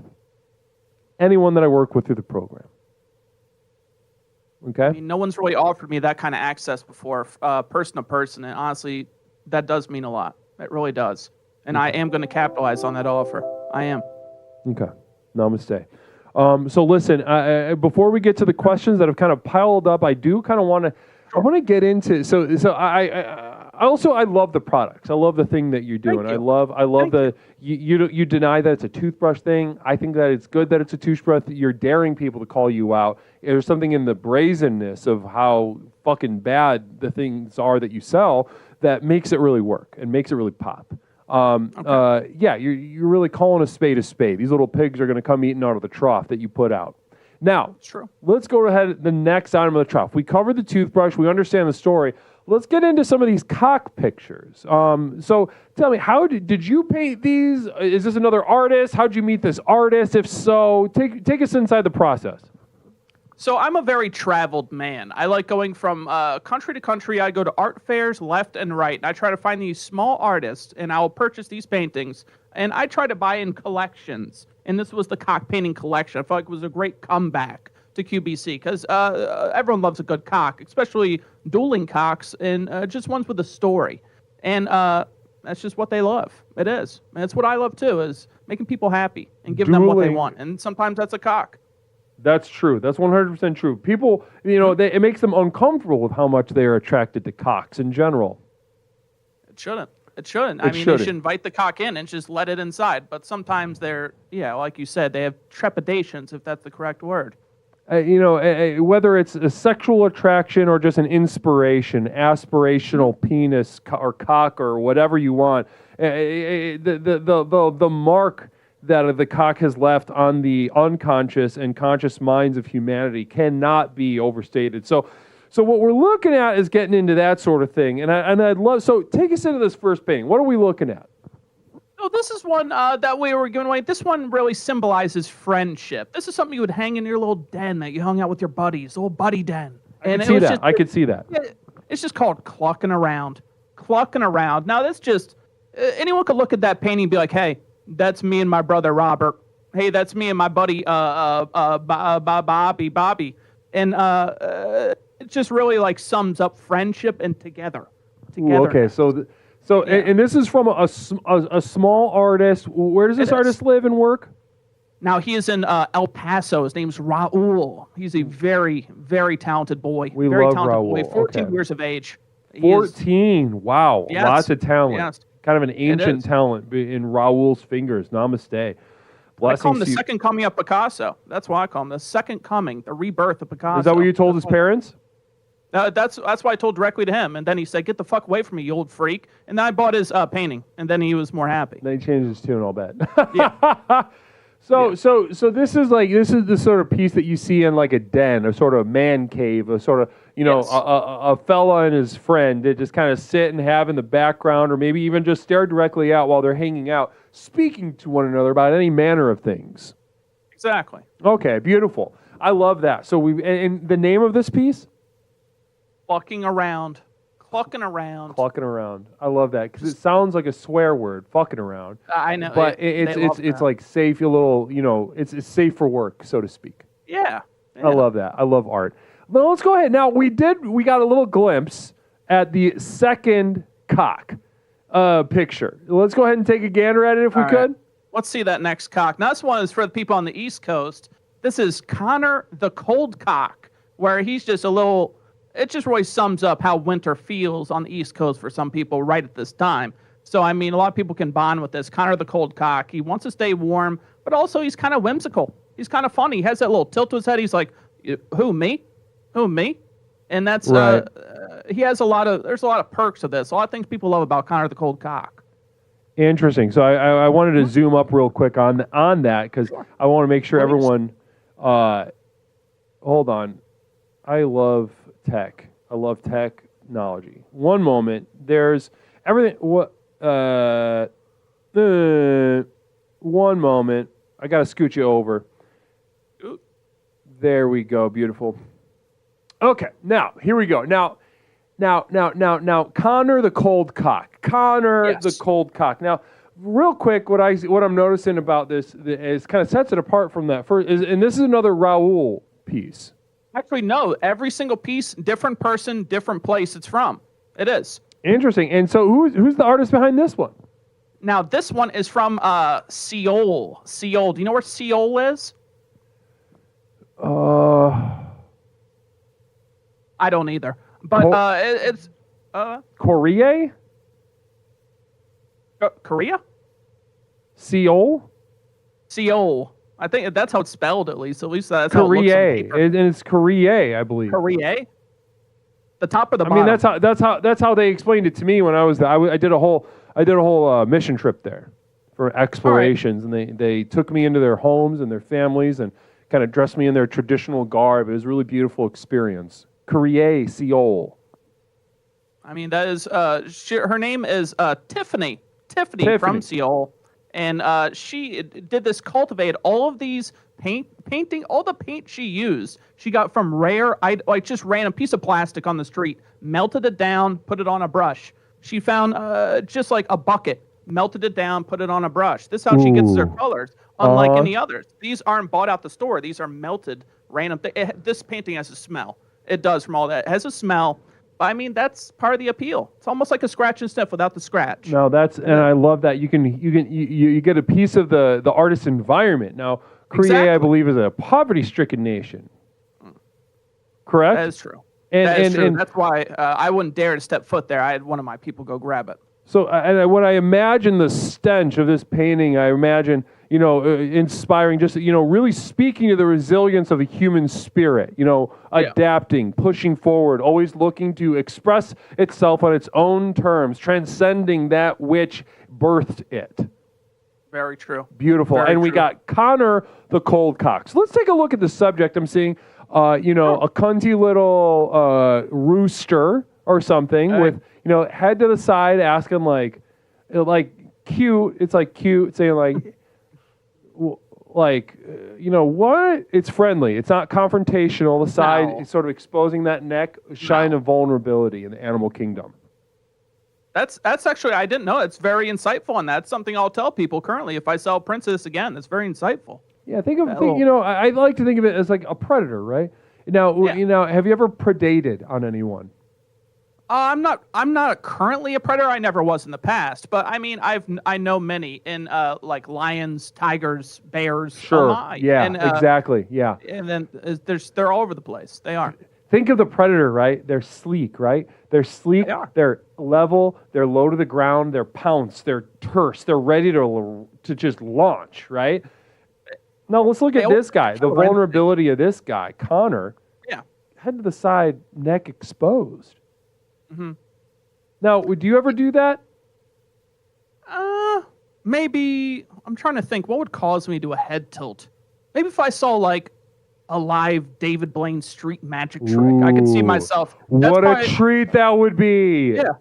And he's just like, "Hey, look at this. Your aunt vanished." I'm like, "Oh, what a treat that would be!" What? So I can see that totally causing a head tilt of that variety. Oh man, I'm a huge David Blaine fan. Are you? Yeah, I am. I'm a huge David Blaine fan, for real. Yeah, no, I am. Are you familiar with his work? I am. And I actually heard that him and Chris Angel have a bit of a feud. They don't like each other. Really? Oh, Yeah. man, I wasn't sure if that was for the cameras or not, but you're telling me it's real? It is real. That is real. I mean, they just want to be the best. They're both Vegas fellas. In the magic world, it's a very tight-knit community. There's not a lot of big magicians. Right, I know. Small scene. I knew a guy once. I was doing a seminar in the Chicago area, and the closer for the seminar. I was booked. As it was in a bridge time. It was right at the beginning of Explorations. I gave my little piece, and then the night was being closed out by a magician, and this guy, not a David Blaine. Simply not a David Blaine. You know a David Blaine. You know a Chris Angel when you see him. You know it. Now, when it comes to so this guy, he's doing his big denouement, so to speak, Yes. and he puts needles on a string, right? Needles on a string, and he's like, and he passes it around. Is this real? Everyone says, "Yep, it's real." So then he knocks the head back, right, and down the hatch goes the string with needles. So this bitch is like 18 inches long. It is serious. And he is swallowing it. He gets the whole thing in, leaves the string hanging out, he does this very coy little bow to everyone, saying like, "Oh, I did it, right?" And everyone's like, "Ha ha ha, yeah." But he's like, "Of course I'm joking. Now let's pull it out." He pulls it out about 4 inches, and he starts tugging on it a little bit. Oh. And then he sort of like nervously adjusts his footing, and he starts tugging on it a little more. And then he looks over to his wife, who's like kind of just on the side of the stage the whole time, and kind of gives her a like, I might be about to die kind of a look. And then he keeps tugging, and then he just kind of says with a mouth hole, he's like, all right, thank you guys, I have to go. And he literally just leaves. And that's the end of the show. The host does not recover. The entire night was a complete disaster. Not a David Blaine. No, and I think that that kind of proves that he has not taken 18 inches down his throat before. That's the first time he's done it. I mean, maybe shorter, but not 18. If you're gonna do throat stuff, I think you should suck cock publicly. If you're gonna, I mean, the bigger the better. If I was in a Magician's Guild, I'd make that a rule. I'd have a whole series of rules like that. What is that secret place, the magic something, where all the magicians hang out? You have to have like a magic something. I think that's how you get in there. It's like this magician hangout place where all these special guys show up, the Magic Palace or some bullshit. Yeah, I think that's a requirement. I forget the name, but yeah, they literally have to suck cock to get in. They do, and I have seen videos of it on Live Leak. I have. I wasn't looking for it, but I found it. Yeah. Yeah, he still has his little magician top hat on, everything, and I'd love to get an MPEG of that if you got one laying around. I'll give you the link. Please, I'd love to get my hands on that. Thank you so much. Now back to the painting though. So we got a cute little guy, and he's got that hat on. So what does that hat say to you in this piece? So the hat's like it's very playful. It's a very playful hat. As you can see, it has the long strings with the balls on each end. So you can just imagine that at some point he's tugging on each side. He's just tugging on them like he's like just pulling on something. But it's keeping him warm, but also it gives him personality. Yeah, it does, right? It's like fun. It does. It's like a snowball fight. It's a hot chocolate, after a sledding day. It's a fun, cute little guy. Now, so we're selling this on QBC. How much are we selling this for on QBC? Now listen to this. Since it was my big return broadcast, I was doing something, just honestly, something that people don't do often. I was retail value price $195, QBC price $0. We were giving out these cock paintings. The shipping and handling is something people were throwing a fit about. These things have to be protected. Just because it's $194 shipping and handling doesn't mean it's not free. Because I don't get the money. You got to ship it safe. Right. I mean, these people obviously don't. You're introducing them to the world of high art. You know, and there's a lot of people. A lot of the knuckle draggers. The mentally disabled. The people that would rather sort of get kratom at the gas station and just kind of stare at a fucking patch of pavement in their backyard. They're not going to understand that. Yeah. We got to take special care. We got to put some motherfuckers in gloves. Put this painting in a box. Fill it with hay. Nail the box shut. Send it slowly, very, very slowly somewhere. They're not going to. I see where you're coming from. That'd be very I'd be very frustrated in your position with that. Is that something you've dealt with a lot with this piece? I mean, I try and tell people, if you want to really understand what the shipping process is, it's similar to when they had the artifacts in the big warehouse in Indiana Jones 1, or when they had that huge box in this big warehouse, multiple guys lifting it around. That pretty much sums up what you're going to get. You're going to get a Indiana Jones quality crate right to your doorstep, and that's not something that has to be specially sent out. It's not coming off a UPS truck or going to be in a manila envelope, okay? My God, that just got me so excited. Listen, now, Steve, where? Tell me, do we have? Well, before we do that, are there other cock pictures? Do we have lined up? We actually, if you want to see them, we have 3 more. Brother, let's go. Let's go through them. You want to see them? Yeah, right, let's go through them, and then we'll tell everybody where they can find you selling your goods. Okay, so. There we are. Go ahead. We got a different one. Tell us about this one, Steve. This is Augustus the Comfy Cock. He is a bulbous cock. He has a little sweater on. Augustus, a very name for a bulbous chicken, or a cock of any variety. Augustus the Comfy Cock retailed at $555, or you can get it for free from QBC during when supplies last. Yes, that is Augustus, the comfy cock. Augustus the comfy cock. Now in a sweater, bulbous. Now this is like a friend. This is like a buddy that we have running around the home, a little Pokemon kind of critter, making the home more comfortable. And like a big uncle or something like that. Yeah. Now is this piece from one of the artists that we have already heard from you that you already worked with, or is this a different one? No, this one. This is a very strange one. He's from Canada, actually. Canada, and his name is just T. He has no other letters, just T is what a guy named to go T, by. Just a fella named T. T. And Love it's it. It's on his ID and everything. I was like, "What's your real name?" It's just T. Namaste. Namaste. Well, real quick, hold space for my tribe. Namaste to you. Hold space, rating us. Bringing your gaggle of goofballs over here to Explorations with Leslie Tanner. Blessings to you. Right now, we are amidst conversation with Leslie Tanner. Our converse partner is it was going to be Angry Scar 09, but this is Steve of QBC. We're walking through some of the cock paintings that he's selling on his home shopping network, QBC.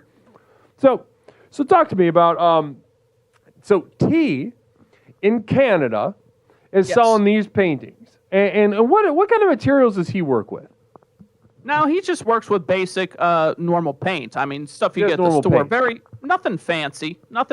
But the thing he does paint on is a lamb's skin. Like, that's not a piece of paper. That is a piece of lamb that has just been down to a single piece of skin, and he paints over top of that. When you touch it, it's soft to the touch. I mean, this is a painting you actually can go up and touch because that's how they made it. It's interactive like that. It is. Ooh, interesting. So it's saying a lot of them using materials to kind of break the fourth wall. I'd love to see that. True. I'd love to see that kind of stuff even in a gallery, to be honest with you. Somebody with the bravery to say, look, I'm using a different kind of thing, and that's saying a lot about gender and society or whatever they're trying to do. I love that. I love that kind of stuff. Blessings. Now let's get through these other two. I'm very excited to see them. Cock number 3 is Tommy Thinks. Tommy Thinks. A very whimsical, smart cock. Very whimsical. Now, this one, pure watercolor. As you can see, the red, very popping red. People almost said it looked like blood, like the chickens got stabbed. I see it, yeah. Fucking neck. But that's not what it is. It's not what it is. It's not a chicken beheading painting. It is Tommy Thinks, this old whimsical glasses little fella who's just thinking. He's smart, right? He's thinking thoughts. Yeah. He's a smart little guy. Smart and then cock. You look at this, you're like, what's he thinking of? That's why you can stare at this. You just sit there and you're like, what is he thinking of? And that's what keeps you staring. Questions. He looks like he's either kind of dissociating or he's seeing like something truly like kind of horrific. Actually, yeah. I mean, he could be looking at a national tragedy through those eyes, and you wouldn't be able to tell. Yeah, it could be like a 9/11 situation. That's what I was thinking. Be any manner of terrorist events inspired by the deep state and in concert with right-wing militias and Mossad. But also, in addition to that, I think there's. I'd love to know a little bit about the artist behind it. Artist behind this is a guy, actually, he lives right near me. This one I didn't have to go far. Straight in the good old state of Maryland, a state that is good for nothing and no one ever even remembers exists. I don't. Might as well just get rid of it. I forget about it until someone else brings it up. Exactly. There's no reason for it to even be there. It's a piece of shit. But there's this guy out here. He is my neighbor. His name is just straight. All right. This guy is a big deal. I don't want you to. I'm going to come out and say it, though. His name is, I can't remember his name. All I know is he talks like this when he comes over. He's like, I have this cock painting, oil paintings Tommy Thinks. And he's like that. Do you know who I'm referring to? No idea. No clue. Do the voice again. Do it one more time. Do that voice. This is Tommy Thinks, and we're giving out paintings. If you want painting, I painted Tommy Thinks. Like that.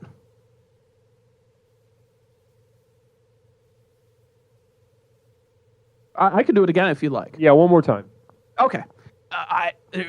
this guy is thinking. You have to grasp what he's really thinking, and you can see that he's thinking about something, but you see it, you don't really know what's going on. And that's pretty much how he usually talks to me. Cigarette guy. I'm trying to think of all the people I know that smoke cigarettes. Yeah, probably needs a tracheotomy, honestly. Yeah. Okay. Well, so I can't think of the name. I'm thinking of a face. But I can't, so do you know his name? No, it behooves me. He says he's a very important man, but I think he's just a lot of people say that. Schizo of some variety, honestly. Yeah. They say all manner of things, and you don't take him seriously. Now let's go ahead. No, we got one more painting in the queue. Am I right? One more. Let's see it. Let's see it. Oh, we did that one. This is the most expensive one I own. Retailing at $11.25 It doesn't matter. It's a lot of money. It's a lot of money. You can't even read the numbers, can you? It's too big. It's too big. You're tired. You don't want to, and it's a lot. Just know that it's very good and important. Now you'll never be tired if you drink Celsius. Beautiful. Yeah, same. I'm almost done with mine, by the way. Me too. Actually, me too.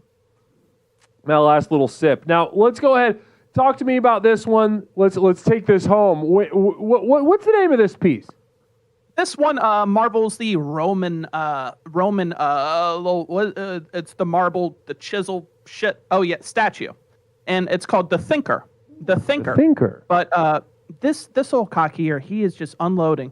He's unloading his little cock ass, and he is reading about something. We don't know what he's reading about. It's been conspiracized. It was like a vintage newspaper about an assassination. That's what we think he's reading, but we're not sure. And he's just sitting there thinking, and it's another one. It's another one like the fellow with the glasses. It's very similar to that, but in a whole different light. It is. Wow, interesting. Now, you might think that just based on the name, it's closely related to that Tom Thinks one, but this one is the Thinker. Very different thing, completely different vibe.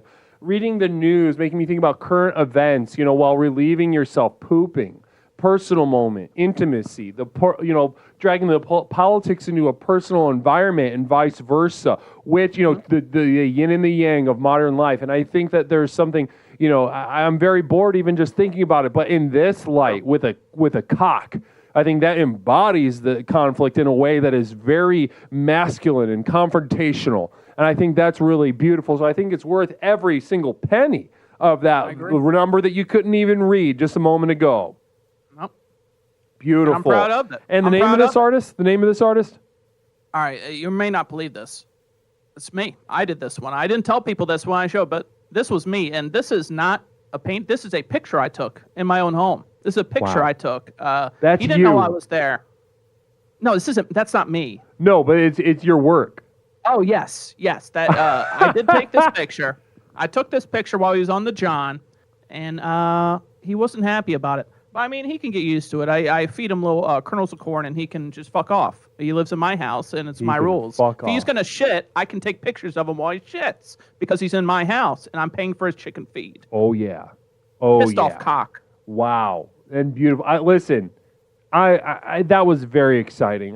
Guys, can we please make a little bit of noise, see some emotes in the chat for these pieces that are being sold on QBC. Now, listen, I could talk to you all night. Steve, like I said, we started tonight knowing nothing about each other, right? You were vaguely familiar with my work within the program, but not that well acquainted. And we're walking out of this conversation. I love you.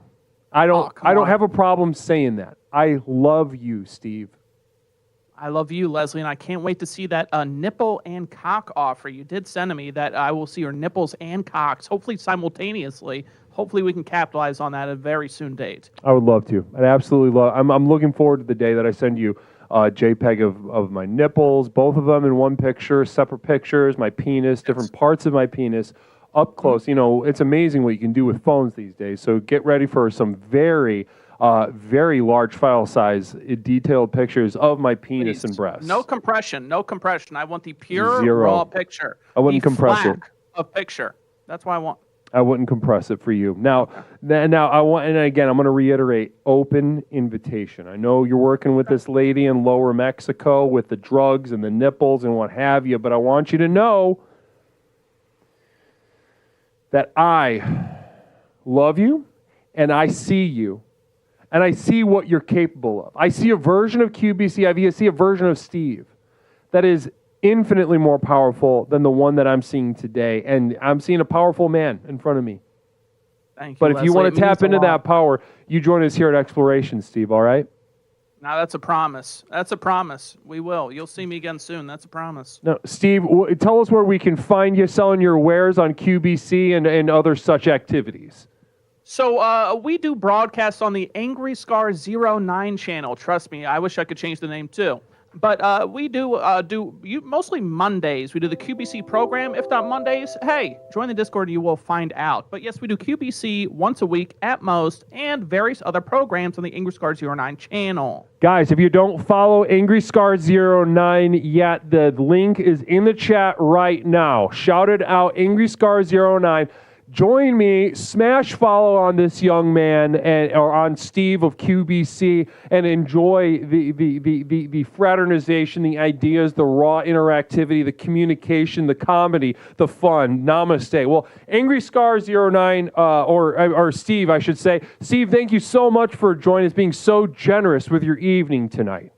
It's been an absolute honor, Leslie. Anytime you need me anywhere, you name the date, you name the time, and you know I'm there. Namaste to you. Namaste, Steve of QBC. Have a wonderful evening. Have a good night. Have a good night. Have a good night.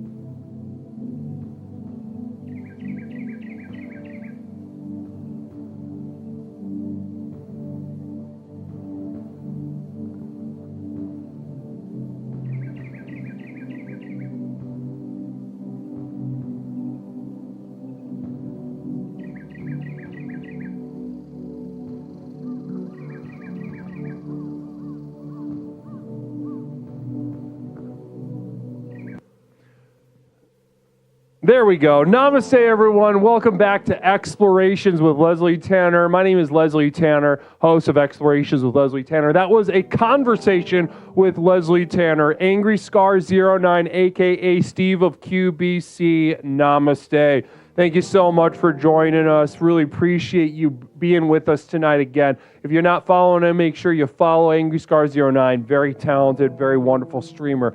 Very exciting content and programming over there. Now, guys, wonderful to be with you. Wonderful, fantastic to be. Sparkling Miracles, oh, namaste to you. Good, good to see you in chat. Blessings to you. Good to have your energy, that sort of unpredictability in our community for our conversation tonight. Because as I was saying at the top of the program tonight, I am horny for movie ideas. Need them. I started talking about Matrix 5, 6. Why stop? Each one has been better than the one that preceded it, crowning itself with Matrix 4, which I think everyone's on the same page. That is truly the heart and soul of the franchise, the best one, the essence of the series on full display in Matrix 4. Blessings to you. So let's get 5, let's get 6. I've got a million ideas I could share with you, and we're going to get to them tonight as we open up the lines.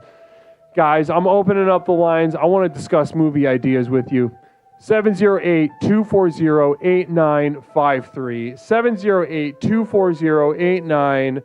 708-240-8953. My uncle produced The Matrix. That's why I'm so retarded. Interesting. Your uncle produced The Matrix, and it made you mentally retarded. So maybe that's why you do all that stuff you do, huh? Maybe that's the explanation that you're looking for, huh? Maybe that's what's going on.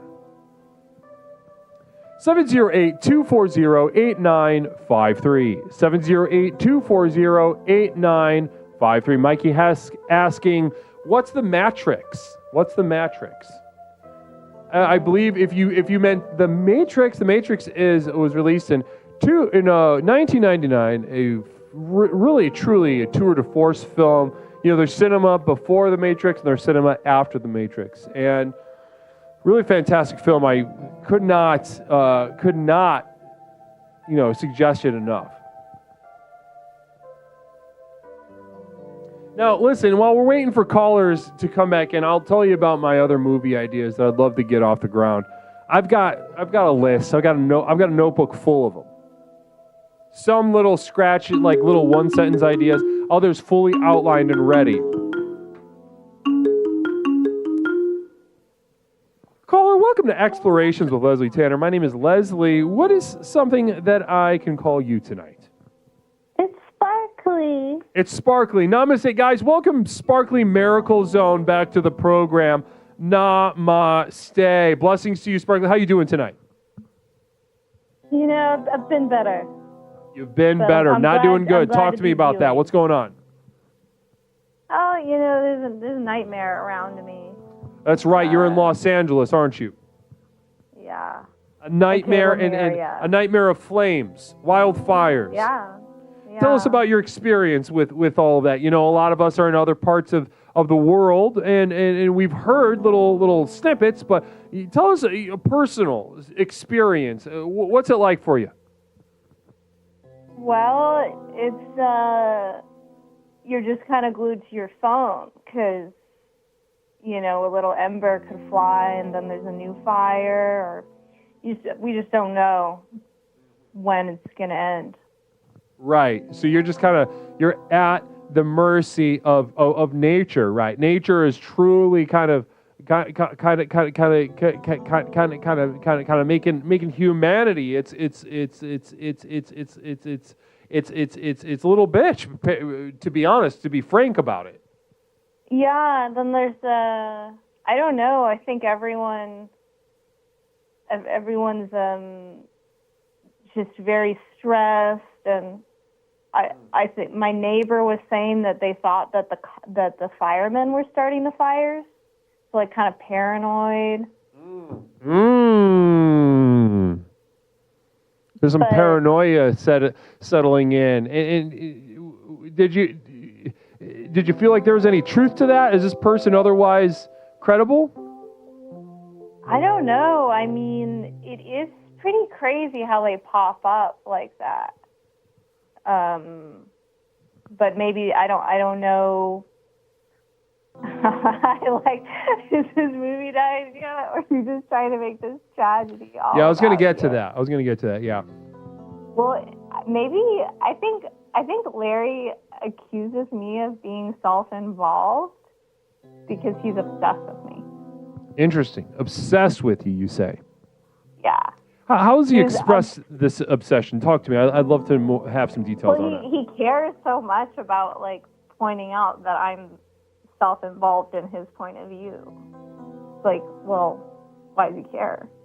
Interesting. Wow. Now, I'd love to see a response from Larry Picklejar as far as that's concerned.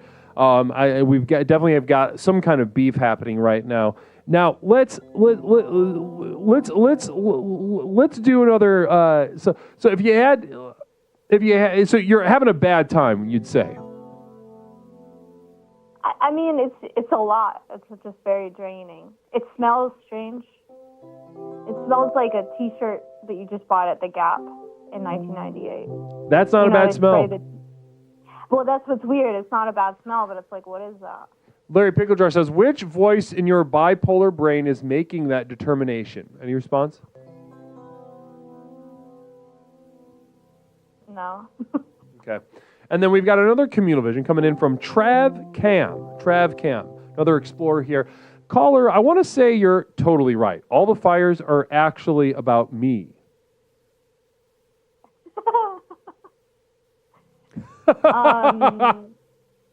But no, I wanted to call because I think what the fire has shown me is that everyone hates Hollywood.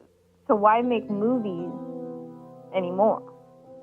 Interesting. So let's I want to take that apart. I want to take that apart because you're kind of setting the tone for a discussion tonight. Pepperoncini, I love to be a founder on your channel, says Pepperoncini. I love to be a founder on your channel. Any response? Whatever. Saying whatever. Now let's drill down on this a little bit. You see the response to the fires in the greater Los Angeles area, and you're taken away from it. People hate Hollywood. Yeah, look at the KTLA 5 YouTube live chat. It's crazy. It's hilarious. People are saying that the fires were started by Diddy lotion, like naming every celebrity being like fire casualty, just like shitting on celebrities. It's really entertaining. Larry Picklejar with a communal vision. I'd love some more details about that. Real quick, Larry Picklejar, caller for a movie idea. You should do a biopic, whatever it is. It went by too fast. It could be called Crazy Lady Who Streams to 3 people for years and years. People would love it. It's a great idea, Larry. Trav Cam with a communal vision follow-up. Caller, have you seen Michael Bay out filming, taking advantage of the free pyro yet? I don't know who Michael Bay is. What is this, like a Q&A with Sparkly? I guess so. Duncan did it. It's very your presence is inspiring them. Duncan did it. I think you should up the prices when I come on. For your sake.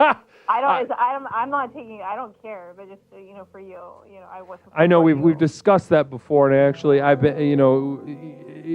There may come a time when I give my followers the gift of being able to spend more on these. It would be a gift. If I turn ads on, it'll be a gift to you. Duncan did it. As an artist, how can you turn... Okay, and you've been terminated. Namaste. As an artist, how can you turn this fire situation into something beautiful? How can you sell it? Let's make room for someone interesting, says Larry Picklejar. Pepperoncini, how many memes did you sell this week? How many memes did you sell this week from Pepperoncini? Caller, welcome to Explorations with Leslie Tanner. My name is Leslie. What is something I can call you tonight? You can call me Pepperoncini. Pepperoncini, welcome back to the program, Cheen. How you doing tonight? I'm doing okay. I'm doing all right. Thank you. How are you doing? I'm doing pretty good, pretty enthused. I drank a Celsius, which is a good amount of clean caffeine, so I'm feeling primed right now, brother. Great. That's awesome. So I'm excited about the topic. I wasn't thinking I would call in this week, but it's like you got a topic near and dear to my heart. Movie ideas, huh?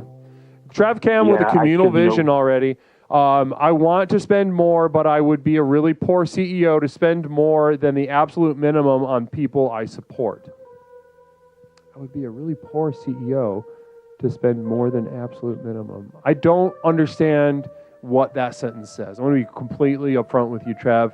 No fucking idea what you were trying to get across.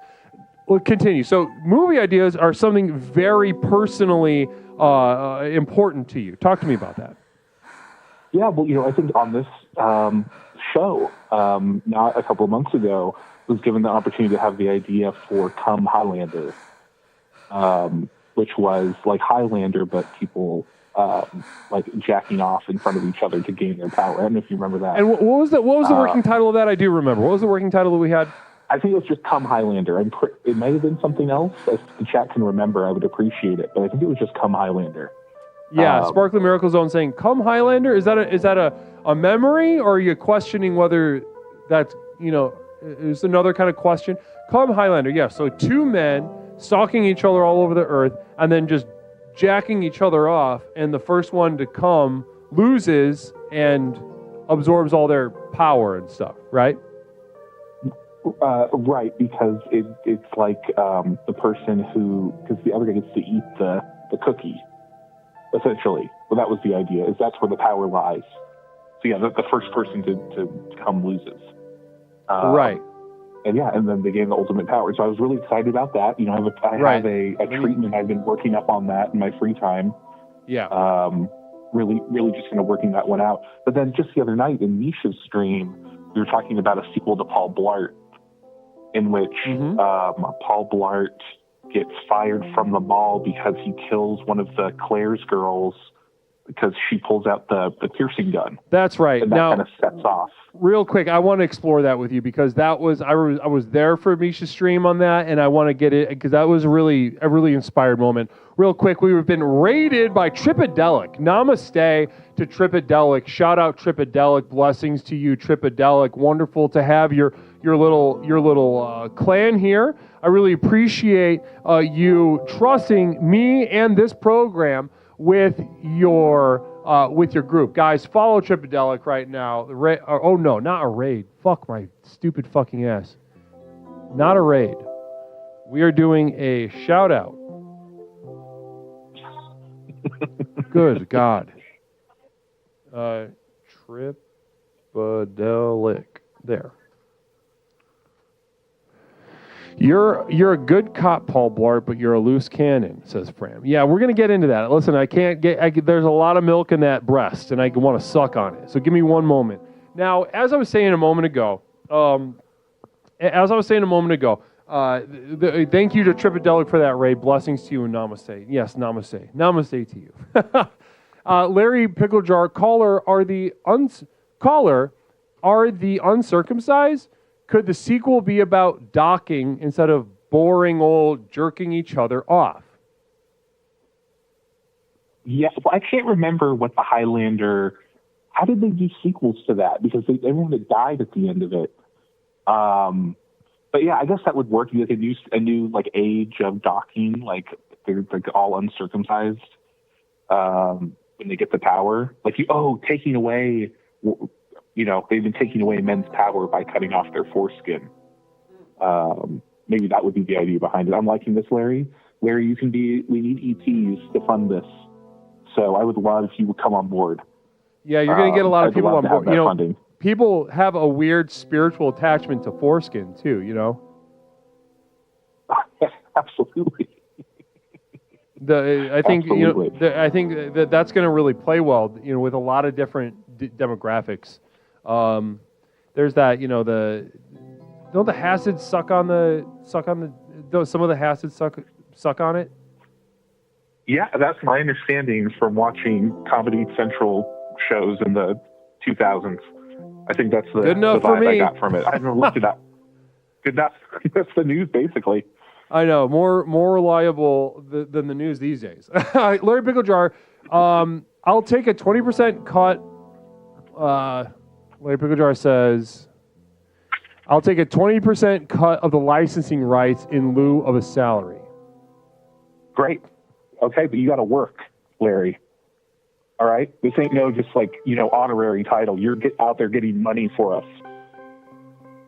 Beautiful. Now, listen, now I want to go through this Paul Blart business, though. So we were in the chat having a communal social experience in the chat, and suddenly Paul Blart 3 sort of struck our little hangout like a bolt of lightning. Mother Nipplebottom says, do guys with circumcisions ever feel ghost foreskin, like people who lose limbs?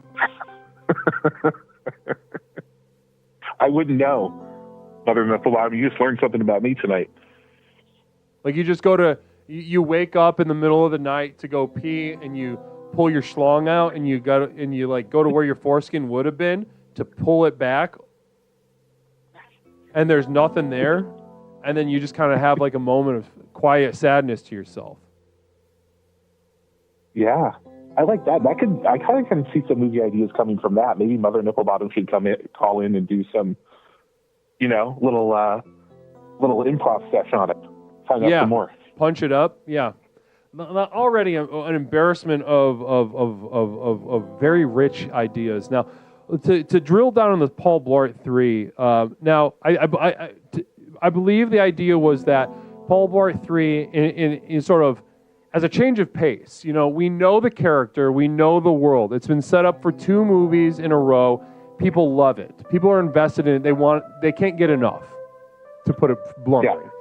Now, what if we took the formula, the tried and true, boldly step up to the plate, turn the formula on its head?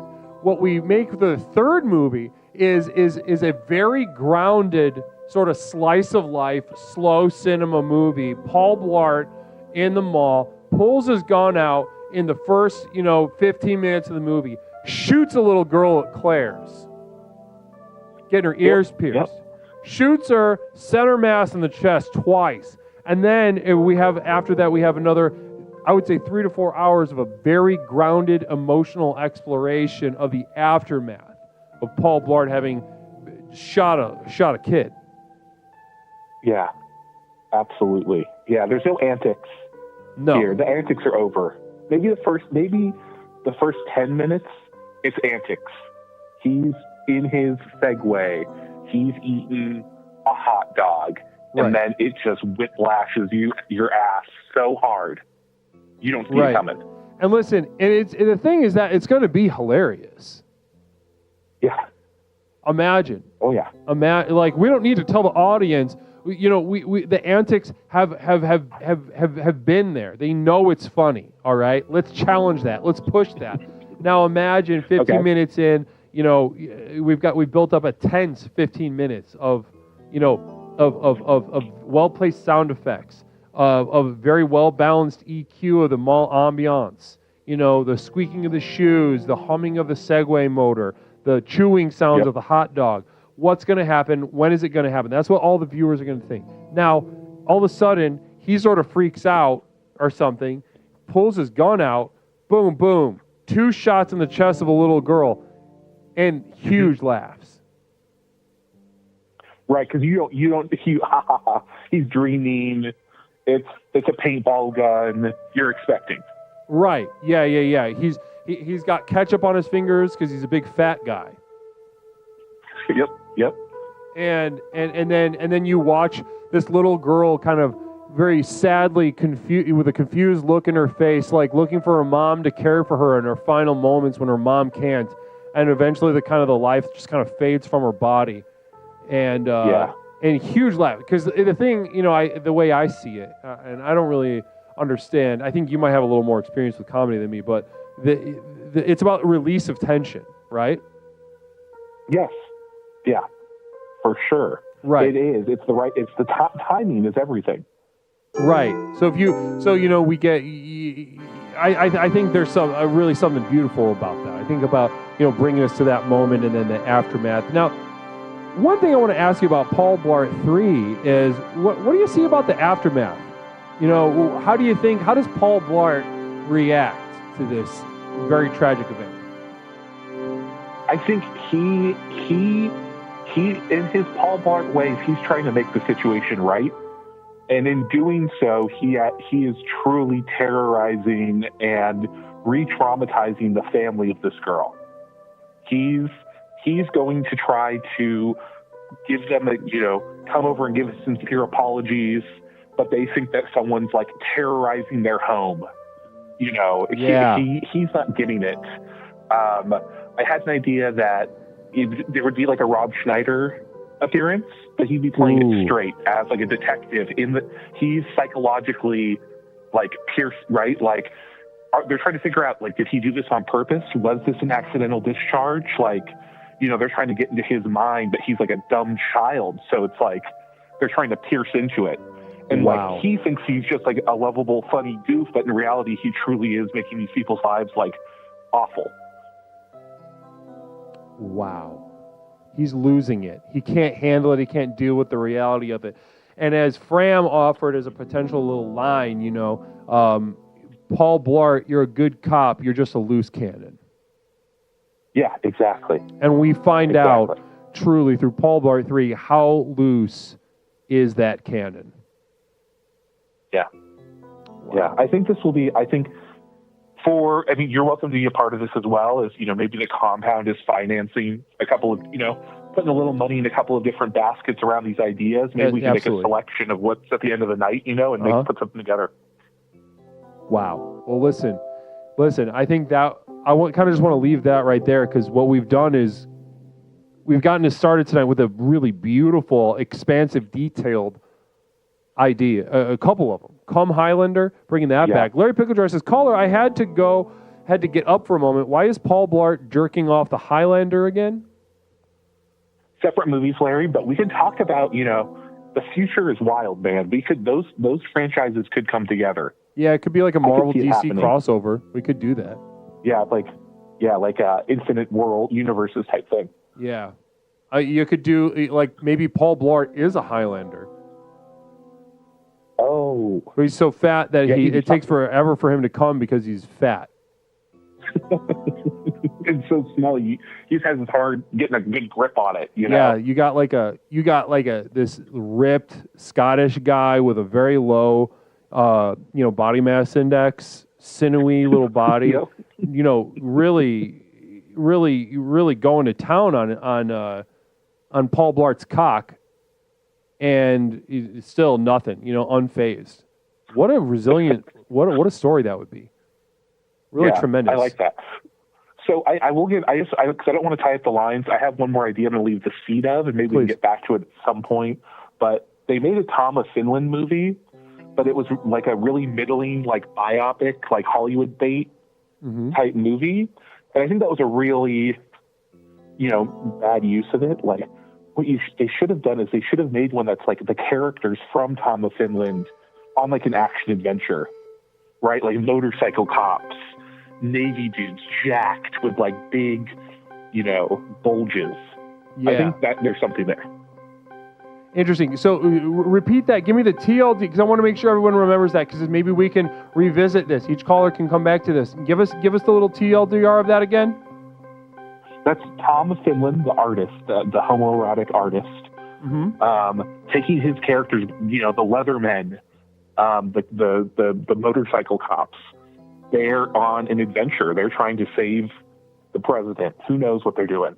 Wow. But they're doing action and adventure. Wow. Now that's something. Let's just plant that seed and let people kind of kick that around. All right. Thanks, Guru. It was an absolute joy. Shane, absolutely. It's been amazing to speak to you. Thank you for being so generous with your time tonight. And is there a Talking Tanner tonight? No, not tonight. No TT tonight. Maybe we'll return to that in the coming weeks. But namaste to you, Shane. Once again, thank you so much for giving so much of yourself tonight.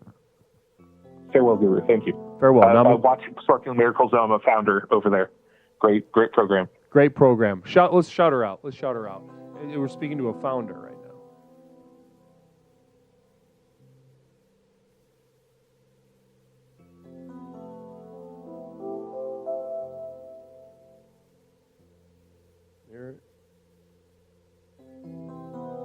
Miracle. My fat fucking fingers can't type.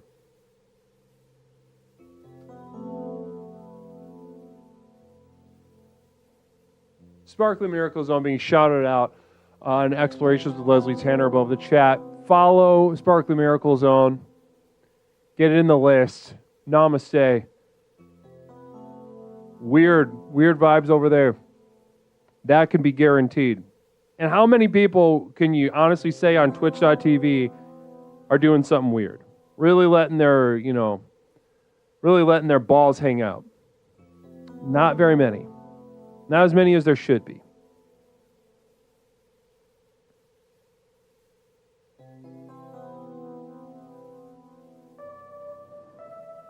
Not as many as there should be. Leslie, you're weird too. Namaste.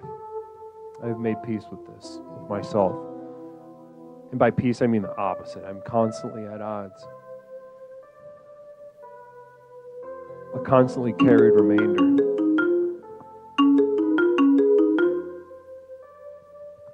Caller, welcome to Explorations with Leslie Tanner. My name is Leslie. What is something I can call you tonight? Hi, Leslie. It's Fisk. Fisk, welcome back to the program, Fisk. How you doing tonight? I'm feeling better. I'm feeling disassociated. Yeah, per usual, though. That's normal for you, right? Yeah, but I physically feel better than yesterday. Physically doing better, emotionally, spiritually dissociated, experiencing any manner of, derealization or anything like that? Yeah, but I don't know how to explain it because it's inherently difficult to grasp. That's the thing about dissociation. Yeah. Oh my God. Okay, so listen, it's wonderful to speak to you. Wonderful to have you back on the program. Glad you're feeling physically better. Tonight we're talking about movie ideas, Fisk. We are letting the dogs out in the backyard, letting them run around. Talk to me. Movie ideas. I actually, I wasn't listening fully, but I heard the last part of Pepper and Chini's call. And you mentioned Tom of Finland. And I was thinking, my movie idea, kind of inspired by a dream, is about like these two, just like a general idea, just like kind of improvising, but maybe like the future, planets, dictators on mechanical like planets. One of them is like an evil video game, like the entire planet is just like a torture chamber of an evil video game run by like a dictator. And the other one is like just a normal dude, but like they're both dictators, but they're in love. And I was thinking somehow it could be like it could utilize the aesthetic of Tom of Finland's artwork, but kind of combined with the futuristic aspects of the artwork of who's the guy that did the concept stuff for Alien. Oh, H.R. Geiger? Yeah, Geiger. Or so like Giger or these whatever? kind of aesthetics combined, to like explore the kind of like sadomasochism between these two dictators. Also because Tom of Finland, the reason why he fetishizes those like, that aesthetic of uniforms, he experienced what it's like to for his country to be occupied by Nazis and explored. It's like obviously he's like putting his trauma into his work. So, right. So and less fleshed out narrative-wise, more fleshed out aesthetically. So we're talking about really crossing as many wires as possible with this. We're talking about getting maybe like a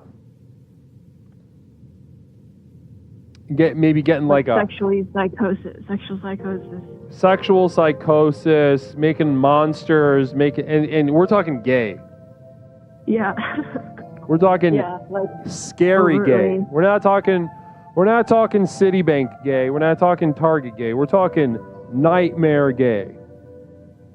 Yeah, like scary gladiator, hypermasculine gay. Yeah, there we go. Yeah. The truly, like the sort of embodiment of nature consuming itself.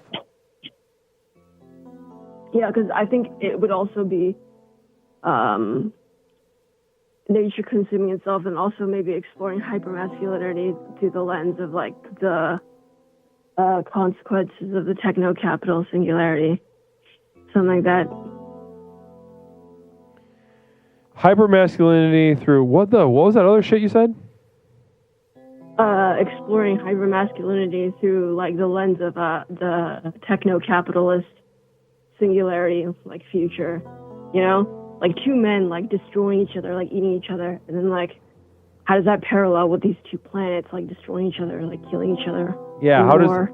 Yeah, so when you put, would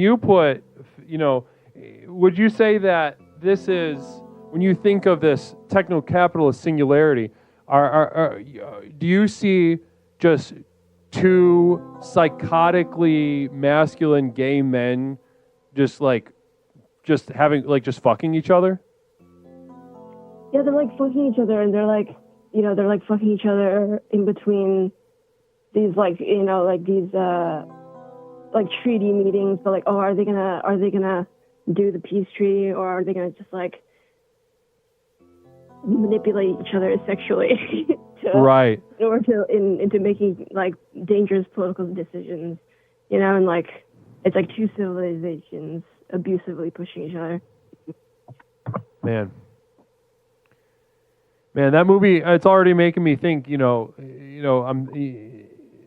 I think a lot of people are going to walk away from this, and they're going to be like, "Man, I can't believe I just used to normal cum. I think you're going to define sexual intensity for a generation that definitely need to be reintroduced with with themselves on a very basic primal level. I think this might do it. Maybe get some scary Geiger shit in there. You get some like just lots of like balls and stuff. I think just get right up in there with the camera too. Yeah. Get a fucking GoPro. Balls. Get a team of GoPro. Team GoPro guys. Okay, listen. I think I don't want to drill down anymore on this because I think what you've done is you've given us a really beautiful idea. You've given us you've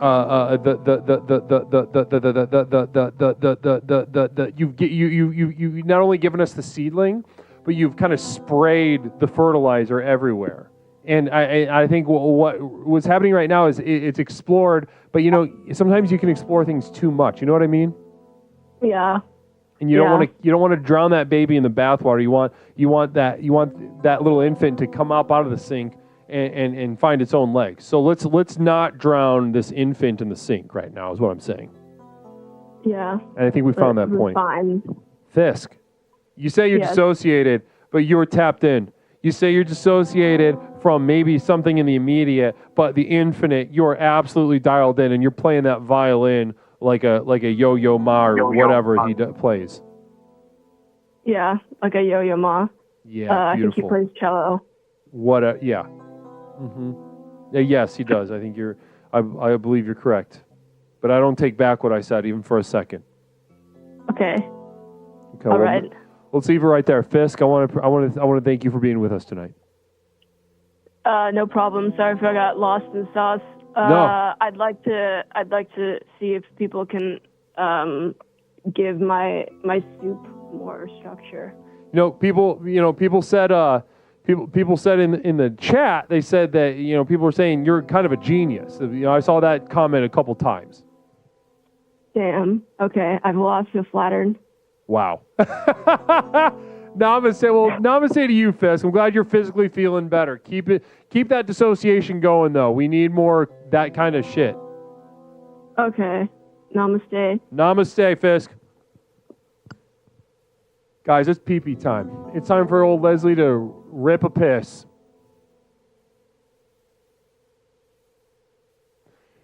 Guys, namaste to you. Let's take this little moment, get a little refresher, get a little glass of water. Allow this moment to kind of refocus your mind's eye and your eye's mind and really devote yourself to the second half of this program as we explore a very, very horny exploration tonight for movie ideas. I'm really into the energy right now. Nightmares are a real number. Thank you so much. Nindy New, good to see you, Nindy. You son of a bitch. You son of a bitch. Fuck off. Namaste. Blessings. Guys, I got to pee so bad. Stick around for also a couple words about my community of devoted light at patreon.com. We got a podcast over there. We've got videos. We've got a whole manner of things that I need to give you. Tonight might be your night to enter my inner circle at the community of devoted light at patreon.com. Namaste, everybody. I'll be right back in just a second.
Explorations with Leslie Tanner.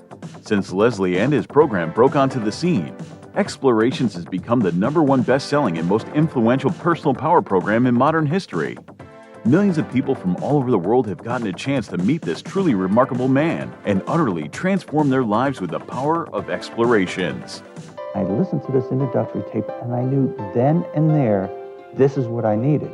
I felt just so much better knowing there are a bunch of people out there suffering like me. I'm not kidding you. I think after the first tape, I knew, okay, I'm gonna be fine. I got such relief from the very beginning, starting the program. Now that you've gotten a taste of what this program is capable of, it's time to show you how to take your life to the next level. Here to tell you more about what is possible is legally licensed clinical therapist, author, coach, speaker, entrepreneur, martial artist, amateur musician, one of the nation's foremost thinkers, and our guru, Leslie Tanner. Good evening, everyone. Whether you've been with us since the very beginning and have watched Explorations work wonders in your life, or you're joining us for the first time tonight, I say namaste to you. As you've watched Explorations in action during our call-in show, no doubt your mind is reeling from the limitless potential you now know is possible. Between the tailored themes and lectures, to the myriad avenues of exploration through the channel points, to the customized ways to interact with me and the community, there simply has never been anything quite like this program. Now is usually the point in one of these self-help programs where it starts to sound like a sales pitch. Someone like me might normally say something like, listen, I know your time is precious, let me cut to the chase. But there's only one problem with that. We know your time isn't precious. I could speak at length for hours and hours about absolutely nothing, and I still wouldn't be wasting your time because, well, you're here, looking for a fast, all-encompassing solution to the problems in your life that have become so intolerable, you're not sure what you're going to do. You may be considering any number of extreme decisions, ranging from short-term band-aids to more permanent solutions. However, as dark and bleak as your situation is, so too must our tools be bright and revolutionary. So whether you're tired and looking for more energy and enthusiasm for life, or maybe you're lonely and isolated but want better relationships, let me tell you that for these things and so much more, my breakthrough program of explorations to explore the universe and beyond really works. It's worked for elite performance athletes, critically acclaimed artists, best-selling authors, entrepreneurs, and for thousands of others just like you. I have been blessed by the universe for a brief moment that I now command upwards of $50,000 for speaking engagements. But through the technology of this program, you can hire me, Leslie Tanner, as your personal therapist, coach, and guru, all rolled into one at the Community of Devoted Light on patreon.com. where you and thousands of others just like you are learning to leverage the chaos around them to catapult their lives to heights that were previously unimaginable. Here's how it works. I've created a tightly knit community where individuals seeking to access the next level are able to study, reflect, meditate, and grow with an ever-expanding library of exclusive materials, each containing life-changing tools and techniques designed to explore topics covered here in our call-in show, but much more deeply, therefore increasing the benefits of the program exponentially. These materials include your name in the credits at the end of the stream, demonstrating the importance of your leadership and the value of your investment. A signed personal postcard sent out each month full of observations and witticisms by me, Leslie Tanner. Look at that. Isn't that beautiful? Exclusive video materials now available to the poor, designed to rocket your progress past those who cannot afford success. Here's a little sneak peek at what you're missing. I said that at the beginning. There was something about the rhythm of separating the days with sleep that gave a sense of optimistic confidence, however small, that whatever was left as incomplete or outright failing today might not be tomorrow. Always a day wholly separate from right now. After insomnia became a part of his life, there was a shift in his thinking about tomorrow. Downloads of all specially crafted music used in our productions here and elsewhere that have accompanied your journey thus far. Tracks such as New Beginnings, Psychic Romance, Reaching into Darkness, or The Skeptic's Gamble.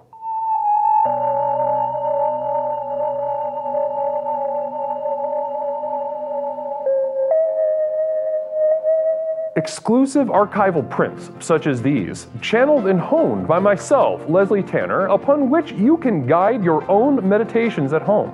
I'm not an artist, nor do I claim to be. These visions are a burden and cause me immense suffering. But I do it for you.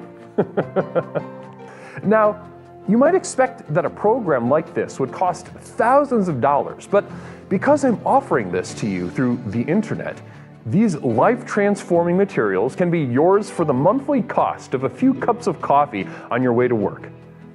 With access to these materials, regardless of your level of investment, you will also be receiving a complimentary download of our landmark track, The Sojourn Begins, as a thank you. So does this sound good to you? Well, what are you waiting for? If you are ready to join the thousands of others who have already committed to the final journey to access the next level, simply type Final Journey into the chat and you will be guided with further instructions. One thing I can promise you is that however massive your problems are, however abject and humiliating your life has become, I have created something so simple yet so profound in this program, you'll be absolutely flabbergasted by the results. Now, let's get back to the program. Namaste. Namaste, my explorers. Welcome back to Explorations with Leslie Tanner. My name's Leslie, the host of Explorations with Leslie Tanner. Now, that was a couple words about my community of devoted light at patreon.com. A couple little updates that I want to, we haven't updated the commercial yet because I got to reshoot it, but a couple updates to that. Firstly and foremostly, at the $5 level, we used to do this regular video at the very beginning.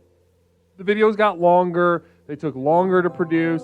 I got to go into the studio. I got to get locations and stuff ready to rock. The whole thing's got more complicated. So we're putting that on a sort of slow churn back burner, the video projects. But instead of that, what we're doing is a podcast. So if you would like to avail yourself to a monthly postcard and a goddamn podcast, yeah, hop on over to the Patreon right now. Namaste Bad Tooth Records. Namaste to Bad Tooth Records. Thank you guys so much for the raid. Blessings to you. Loving this energy already. We got a little convoy raiding into your stream. Blessings to you.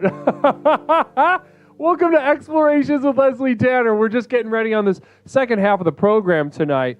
Namaste and welcome to the first day of the rest of your lives through the simplicity and the profundity of the simple tools of explorations that make it the most effective personal power program in the country. Namaste to each and every single one of you. Now, tell me, Bad Tooth, how was the stream?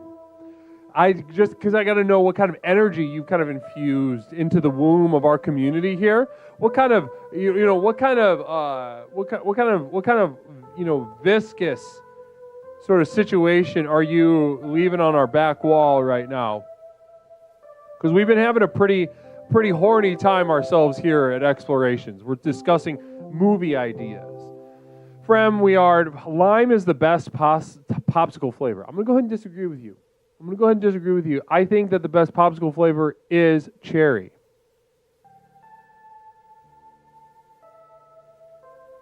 Bad Tooth, talk to me though. Bad Tooth, talk to me. What was the vibe like at the end? What kind of energy did we just kind of pass the baton on? Talk to me. A bit slow getting over it. Namaste, brother. Don't worry. Or sister, whatever the fuck you are. Whatever damn thing you are. Blessings to you. So, Fram, yeah, I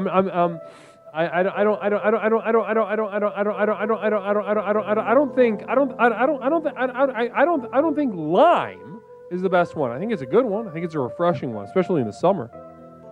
But I just gotta always, I'm setting my clock by that cherry. But second update as to the community of devoted light. Now, this is not going to apply to most of you because most of you are kind of poor and you're mentally ill in a kind of a losery way. You can't really get things going in your life. You're not successful. Your housing situation really is never what you want it to be. And so this doesn't really apply to you. Orchestar, you smell like fruit, like chewy. Name that movie, Leslie. You smell like fruit, like chewy. You smell like fruit, like chewy. Oh my Lord! Well, let me play some jazz to think about it. Namaste, Orchestar. Sort of setting off the second Jazz Express of the evening, guys. Let's go ahead and drill down, evolve our energy. It's already be a horny night. Let's see how fucking crazy it can get with we sprinkle a little bit of late night jazz on the situation. Toot toot. Namaste, everybody. All aboard.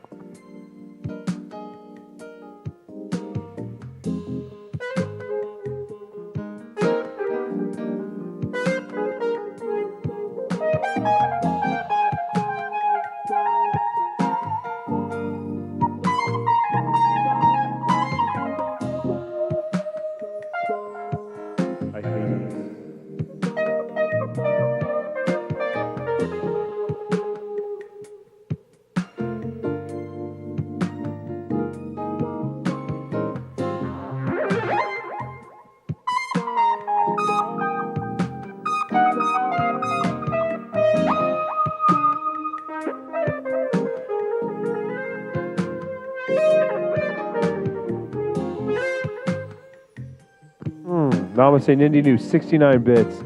Blessings to you. Very beautiful. Thank you so much for sharing that with us. Namaste to you tonight. Already feeling the energy in the chat, guys. Really, really beautiful blossoming of the energy. That's the thing about late night. You get to the late night, you get to that last act here at Explorations. You never know exactly what to expect. Sometimes everyone gets a little sleepy, and that sort of gives me the mandate to blast you all with energy, to carry you to the next level, hoist it on my shoulders. But sometimes we see that evolution happen. Sometimes we see the ante upping itself as we see it tonight on Explorations, the energy off the chain, going crazy. Namaste. Let's keep it going.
That wasn't very good. Namaste, Nindi New for the 69 bits a couple minutes ago. Namaste, blessings to you. Really gorgeous stuff. He can jingle these bells, says Fram, coming in with a sort of a holiday theme, sort of sexual tension. Namaste to you. Play Jingle Bells. No. Play Jingle Bells. No. Doofus Dusseldorf. Wonderful. I'm cherishing you. I'm cherishing this energy with you right now. Yeah, you and I in a room together. Sunset Pony with you. Give my warmest namaste to Sunset Pony Doofus. Blessings to you.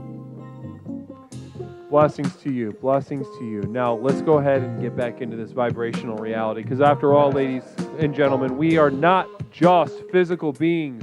We are not just financial beings. We are not just economic. We are not just, insert thing. We are vibrational beings as well, and that must be expressed. Namaste.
Just a little bit of a tickling of the mind can set forth a torrent, a gushing torrent that can take the mind, body, and soul to new planes, yet having seen, yet having discovered. The path as it unfurls, knocking on the door, rapping upon the door, answering the door itself. It is the self answering and knocking. After all, vibrationally speaking, the vibration of the self can be inside and outside. Who knows the answer to these questions? If they do know the answer, you should kill them, shoot them, drag them behind you in a truck, borrow a truck, drag them, put them in a U-Haul, cook them in a hot parking lot. No answers, only questions. Namaste. Do not stop vibrating. Let's keep it going, sluts.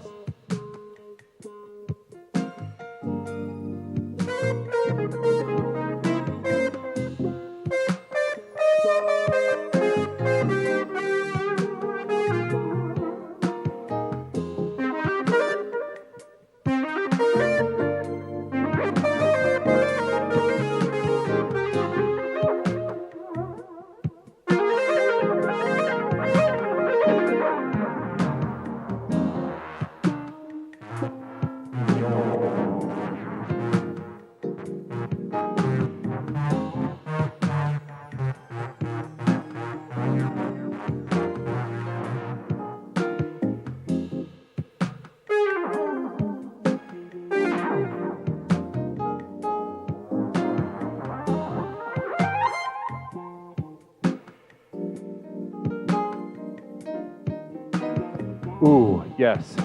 Namaste. Fram Weird. Fram Weird coming in with 151 bits. Namaste. Sociopathogen, 500 bits going out to Jen. Hypocryptomatic, please enjoy. Please enjoy that. Pumping us up into the third level of Jazz Express. Wow, it's been a while since we've been here. Brothers and sisters of Explorations, it's been a while since we've been here. Namaste. Blessings to you. 500, this goes out to Jen. Sociopathogen gifting the jazz, the gift that very few want. Night of Zeal coming in with 5 community subs. You thought you were going to sneak by me, you sneaky little ninja. Little ninja on the windowsill. Namaste to you. Night of Zeal. Nindy New, again, thank you so much. Pepperoncini single bit, pepperoncini single bit, pepperoncini single bit, pepperoncini single bit. Nindy New, 3 bits. Ooh, namaste.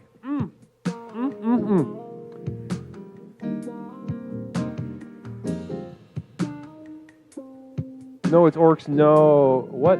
Okay, I don't understand what you're saying.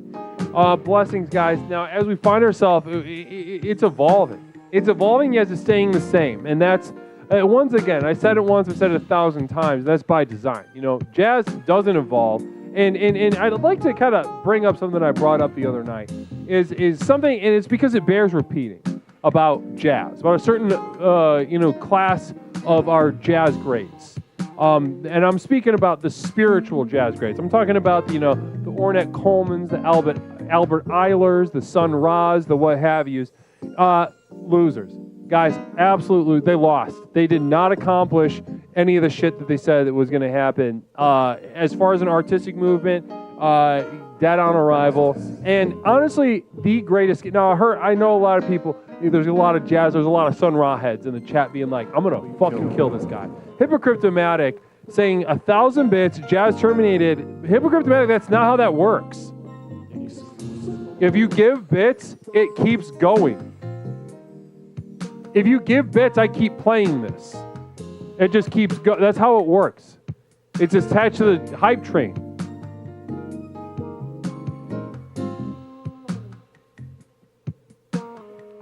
You're not getting that back. I'm not giving that money back. I'm not giving you your 1,000 bits back. They'll never happen. For as long as I live, I will never give you back any of the money that you've given me, Hypocriptomatic. And that goes for all of you. It's not just Hypocriptomatic. If you give me money, wave bye-bye, because it's going into the program, all right? I can't get enough money because it's going directly back into the program, okay? Namaste. Shout out Jen for being the most entertaining explorer out there. She's the most powerful, and I'm not just saying that.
Namaste. Blessings to you.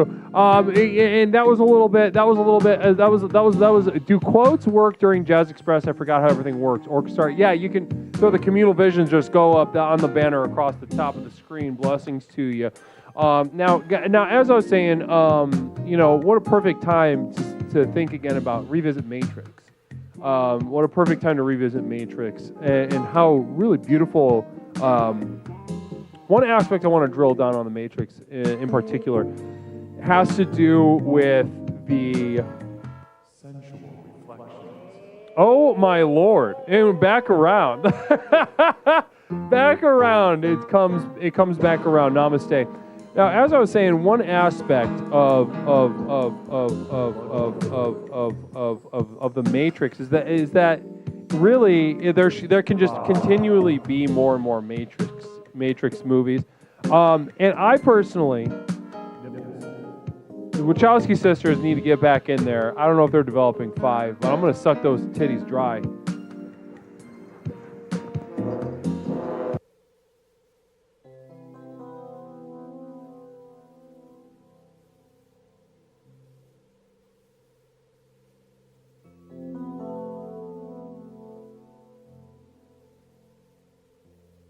Oh, I'm muted. Did you hear what I just said?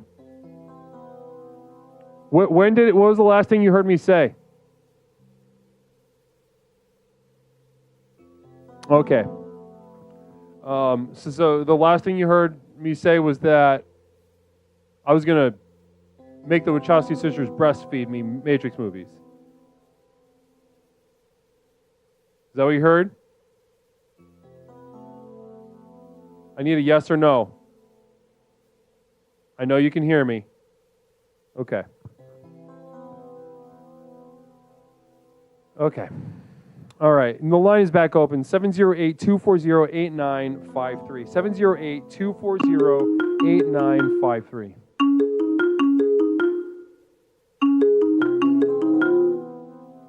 Caller, welcome to Explorations with Leslie Tanner. My name is Leslie. What's something I can call you tonight? Hey, Leslie, it's me, Jenny. I'm not calling for my money back, okay? Okay. Because you know you're not getting it. Yeah, I know. Also, by the way, I have something that got sent back to me. We gotta talk about this. I was sending you a print, and it got the I don't know, something happened with the address or something. But continue. We'll talk. Yeah, private. Guess what I did today? Can we have the affirmation for women now also? Is there Talking Tanner tonight? Because I'll be mad if not. Also, the reference I made earlier was the scene from Gummo. Oh, with the retarded girl. Oh. Hold on 1 second. I want to finish. People are doing more She says you shopping smell good online like these fruit, days like than cherries. ever Oh, you said, before. chewy. I thought it was chewy. I thought you were saying chewy different. All right. Yeah. Have you seen Gummo, Jen? I don't know. I don't think so. There's a scene where a guy makes the neighborhood boys pay money to have sex with his mentally retarded sister. I mean, I've heard of that idea before, but I don't... It's a classic idea. It's just really done well in this movie. Jen, how are we doing tonight? Doing all right. I fell asleep. It looked like you were having fun with your boyfriend earlier. I loved his gloves. Loved. Yeah, he was wearing gloves. He was wearing gloves. That was an interesting move, huh? It was a really good move, and no offense, he was definitely dressed to the nine, way better than you were dressed. You keep this up, I'm going to hang up on your ass, Jenny. Stop that, you. Communal Vision from Nindy New. Communal Vision. Hey, Leslie, I've always heard of Gummo. Instead of listening to Jen, can you outline the entire plot of Gummo? How much of it is about hurting this retarded young girl? So that's only a part of it. They say there's other stuff like white supremacists saying the N-word and drowning a cat. Hey Jen, I mean this with peace and love, but go fuck yourself. That's from Night Year. New stream. What? Night Year said, "Hey Jen, I mean this with peace and love, but go fuck yourself." Thanks, man. Go fuck yourself. 2025. So it starts off with some B-roll of sort of handycam camcorder footage of.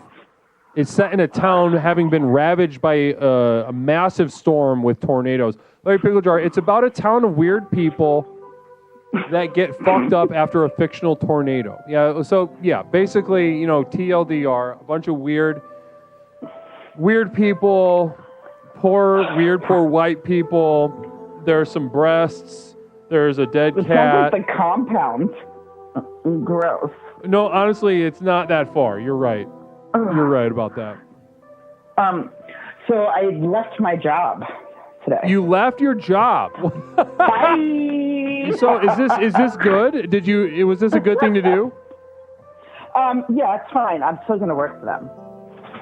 So what does that mean then? If you're going to work for them but you left your job, what does that mean? It means I show up whenever I want to now. So I'm like, so nothing's really changed, so I can work for my other job too. And I thought of you, Leslie. I thought of the program, and I said, what would Big L do? And I'm like, fuck you. I love that. Not you, Big L, of course. And I was like, I'm not going to take it anymore. That's what I thought in my head. I'm not going to take this anymore. I'm not going to take it anymore, she says. What was it that you were basically being asked to take? Communal Vision from Grandpa Liquor. Jen, have you received the package from me yet? It's several pounds of my feces and coat me a lot. And coat me a lot in postage to send. I hope it keeps. You filled up and entertained for weeks. Night Year with a Communal Vision. You're very inspiring to everyone tonight. You can't leave being the corner oral provider. You just take breaks, Jen. Just wait until your next crash out behind the CVS dumpster. I don't do anything behind CVS's. It's a dollar cheap. Everybody knows that. And it's not a joke. I even went out of my way between naps to message Sylvie and told him I left. And I'm like, and no, I said, and I'm doing more of my side job, and I don't mean blowies. Oh, look at that. I'm letting my loved ones know. even while, amidst, the trauma of change and everything implied there, you still got your wits about you, still got your humor about you. And it's keeping you afloat in this time. Honed here at the program Explorations with Leslie Tanner. Orchestar says, Jen, did you open my package, though, for real? No, I haven't seen her package, seriously. And I seriously have one here for her. We have to speak privately. Yeah, we got to get some private channels and going. And it's not poop. Communal vision for Pepperoncini. Movie ideas, Jen. Get a move on. What did he say? Movie ideas, Jen. Get a move on. That doesn't even make any sense, I feel like. The theme tonight is movie ideas. We've been talking about movie ideas all night. Movie ideas. Oh, movie ideas. What Fortune 500 company was willing to let you go? Oh. They didn't even let me go. I was just like, it went a little something like this. I said, I don't feel well. I've got other things to do, and my hours don't seem to keep in line with yours. And they said, well, and I was like, so I think you need to do you. And they're like, well, you need to do you. And we just kind of like stared at each other for a while. And then that was that. Absolute boss move. That silence is where you express and you feel that power. You got to leave that silence there. Beautiful stuff. I was proud of myself. And you know what? I know that I think I was rude the other night, and I was like, the program doesn't work, and blah, blah, blah. And I still believe that a lot, but it actually does work. I feel, God damn it, Leslie, I think it works. You know, that's what a lot of people begrudgingly end up having to admit that. Fran Weart says, Jen, did you see what I said earlier about lime being my favorite, the best popsicle flavor? No, I didn't. Did I tell him that that's my favorite before or something? Larry Pickle Jar, Gummo 2, Jen has to sell her bird to afford her last week of dialysis treatment. Okay, that's not true. That's literally not true. That's fake. Oh, I'm going to light my cigarette off this. Night Year, Jen was a fucking homeless gremlin in the basement of J.P. Morgan, and their return to office exposed her. Also, the package full of feces sent to the main office was also a tip. So let's what? I feel like they're really into this box of crap thing, and I think they're trying to grow on the idea that I've got some girlfriends out there, and we like to send each other gifts now. Movie ideas. Okay, so let's talk about movie idea. Let's talk about 7th Dragon Ball coming in with a beautiful resub. Saw you were on tonight and thought I would slide in and see who the caller is. What a surprise. Hi, Jen. That's from 7th Dragon Ball. I don't know. I'm going to pull a Tasty. I don't respond to 7th Dragon Ball. I quit that in 2024, so that's over. Okay, so listen. Let's put a cap at the end of this. You're feeling good. You're feeling yourself. Can you just tell me how proud you are of me? I did it. You did. No, I was about to say let's put a cap on this, and then let's do a quick brainstorm on movie ideas. So let's first of all, communal vision from Larry Pickle Jar. Dallas Buyers Club 2. Jen gets a disappointing blood test, but an even more disappointing butthole herpes test. That's not even a real thing they do. And so you get AIDS, but then you get herpes, which somehow is more disappointing. My butt. And you're in Dallas, which sucks. Honestly, being in Dallas would be the worst part of that equation. Dallas is terrible. But now let's go ahead. Can you just tell me you're proud of me, and then we can think of a movie? Okay, yeah. Listen, I'm proud of you, Jen. I did it, babies. I'm proud of you. I think the program works, and quite honestly, it works because it works. If it didn't work, then it wouldn't work. Your life wouldn't be working. You wouldn't be able to call up and talk about, having made these tremendous strides, and then also being able to joke about yourself amid the trauma of change and tumult in your professional life. So namaste to you, Jen. And can we get some namastes in chat for Jen? Thank you, Big Al. Of course, Jen. Of course. I do mean it. You're quite possibly the most powerful explorer here in the community. And a lot of people don't like to know that. They don't like to hear that.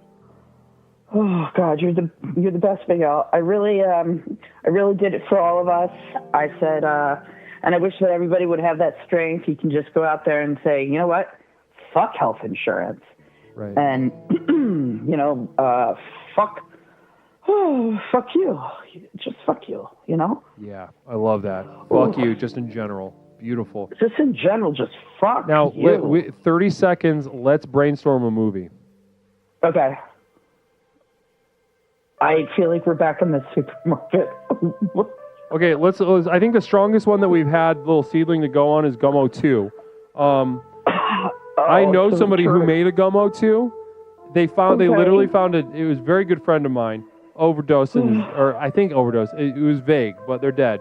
They picked up a dead cat on the side of the road, tied strings to its head and to its front paws, and did like a puppet show and filmed it. Okay, that's not a good idea. It was a tremendous idea. It really. He's dead now. Yeah, he's dead. No, yeah, lifestyle-wise, not great. Brilliant, yes. Now let's go ahead and make Gummo 3. Go. Maybe it's the sex party of a reverse. Mm-hmm. Where that mentally retarded girl had sex with the non-mentally retarded boys. Maybe let's reverse that. Yeah. A bunch of retarded boys. And it's me. And they have sex and with I can you. Bang all of them. Yeah, and you've got like a harem of mentally retarded men. Oh, dude, that's like regular life. That would be so easy to write. It's just like boom, boom, bang, bang, bang. Yeah, and they're laying waste. They're very strong, and they're laying waste to you. They're so dumb. Cracking you open like a crab leg, dipping you in butter. Communal vision coming in from Pepperoncini. Maybe Jen wrestles a chair while all the slackjaw retarded explorers watch. Now that could be a really fun scene as well. Just rolling a jar around. I kind of like that. Yeah. Wait a minute. It's just rolling a jar, just a glass jar. I'm just rolling it around. So you're describing Jen's documentary, says Nindy New. You know, this is for you, Nindy New. Screw you. Namaste. Well, listen, Jen, it's been really great to speak to you. I really appreciate everything, all the energy and the update you've given us about your professional and personal life. Thanks, Leslie. I literally woke up just to call you to tell you that I made you proud out there today. You did, Jen. You made me proud, and and you're setting a fine example for the rest of the explorers here tonight. Yeah, just tell them fuck you. Namaste. Beautiful. Namaste, Leslie. Hey, guess what? What? Namaste. Namaste. Namaste, Jen. Namaste. Beautiful night. Beautiful night, guys. We got time for one more caller tonight. Then we're calling it. Jen, it's time for a drink, my sexy friend.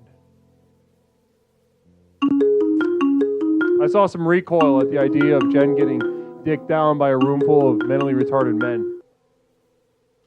Well, that's your vanguard for explorations. That is where your power exists beyond that borderline, exists beyond that visage.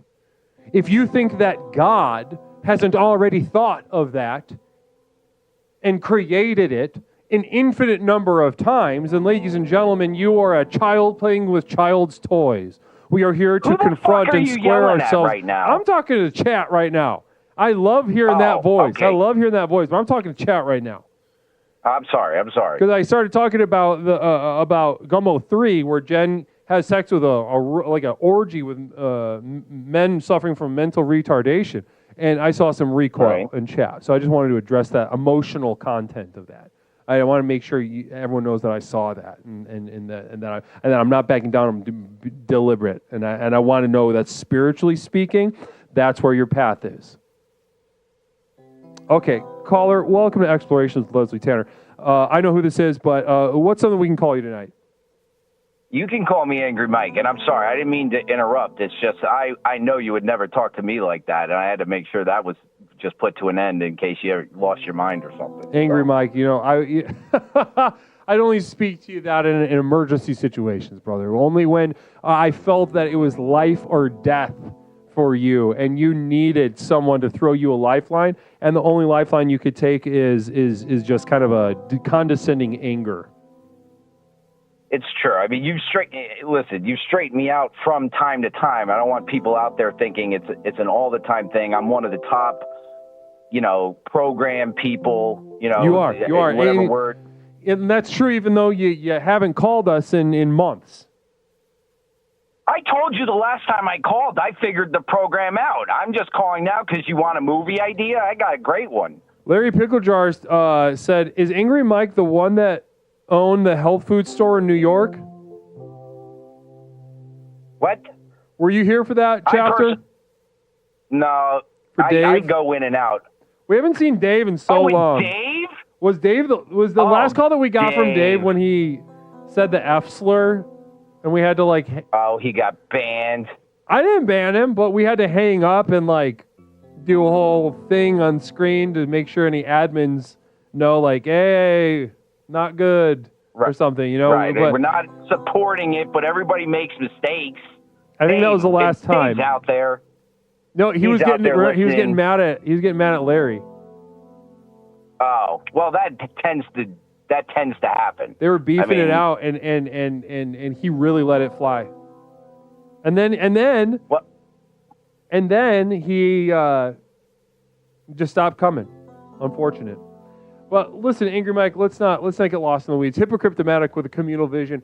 I would let Angry Mike be one of the retards that watches me roll a dumb toy around. I mean, to each his own. I'd do anything once. You know what I mean? It would probably have to stop after that. I'd be sick with myself. But you got to live life. That's what the movies are about. It's exciting. Angry Mike, you got to live life. Pepperoncini, Zuckerberg says it's fine now to say the F slur. Well, I did see a Meta video. That's what that was about? This is not owned by Meta. This is owned by... Yeah, who owns this? Mark Cuban? No, this is owned by Bezos. This is an Amazon product. Oh, really? Yeah. Listen, not for nothing, out of all the billionaires, my Amazon shit gets to my place fast. So listen, he can be a bald-headed fuck that has 5 yachts. As long as I get my goods. What was the last thing you got from Amazon? What did I get from Amazon? Oh, I got a blow-up thing that it sits in front of you when you're on the airplane, like a cushion, so you can lean forward and sleep into it. It's good.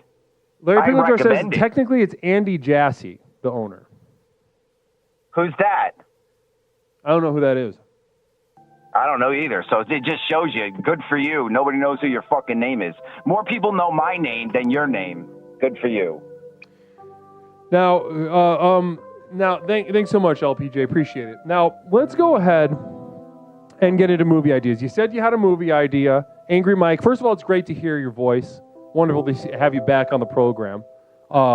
Good to hear you. Happy New Year. Happy 2025 to you as well, Angry Mike. Blessings and namaste to you, genuinely. Hypocriptomatic with a communal vision. When you kicked my grandfather down the stairs of the church that day, feel good?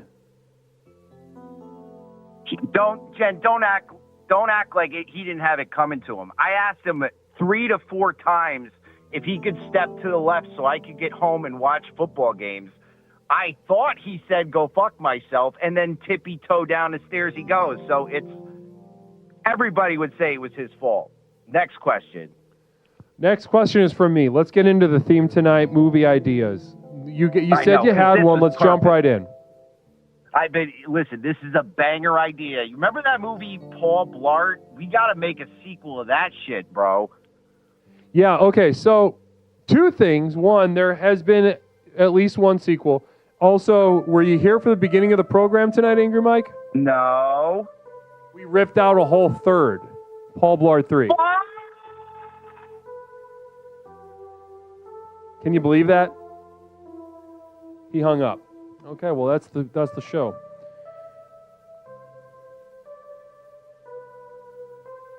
Namaste, everybody. What a beautiful way to end an absolutely, honestly, kind of hideously sensual stream, a hideously horny, sensual stream.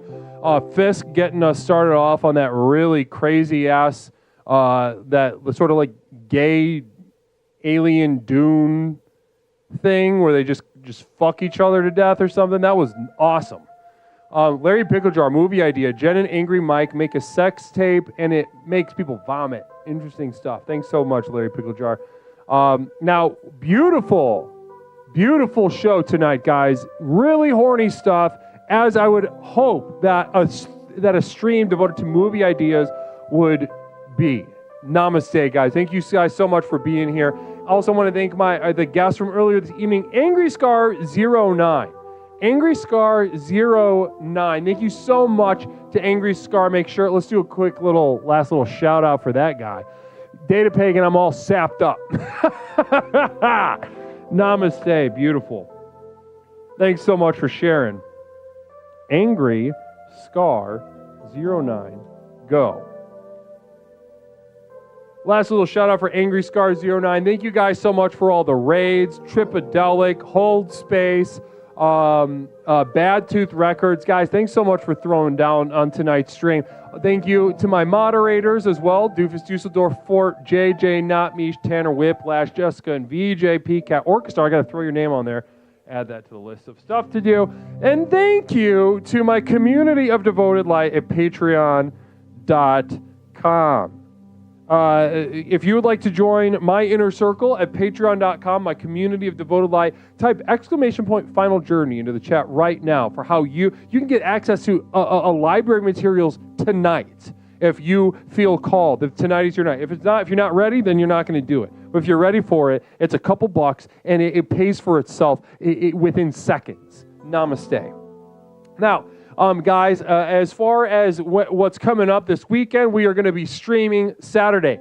Yes, definitely. Put it in the books. I know I say it. Maybe I get hit by a bus this time. I don't know. But we're going to be streaming this Saturday. We're doing something a little fun, a little new this Saturday.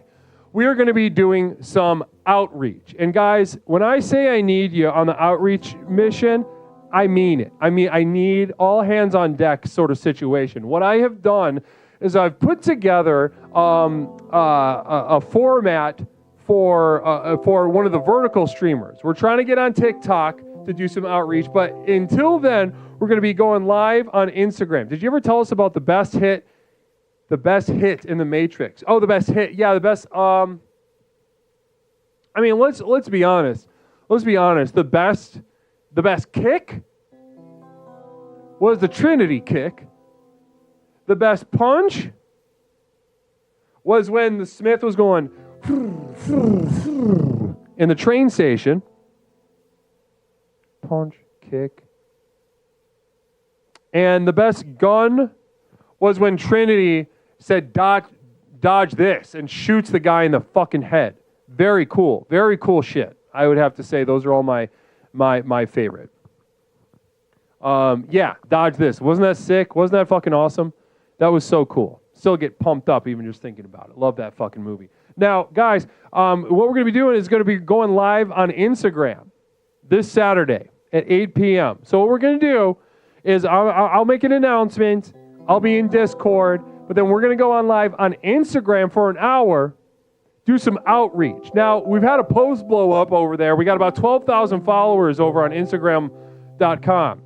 No joke, I went to school with one of the main good guy actors in Matrix 4. That's very cool. I'd love to speak to you about that. I'd love to speak to you about it. You've been up late 2 nights in a row, Larry. Namaste to you, brother. Another communal vision before I continue my instructions for this weekend. We won't leave here until you tell us the best in John Wick hit.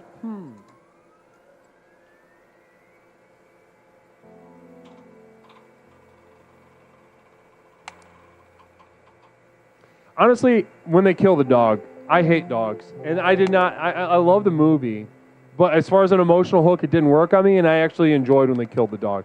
Punch, kick, it's all in the mind. If you want to test me, I'm sure you'll find the lessons I teach you is sure to beat you, but nevertheless, you'll get a lesson from teach you.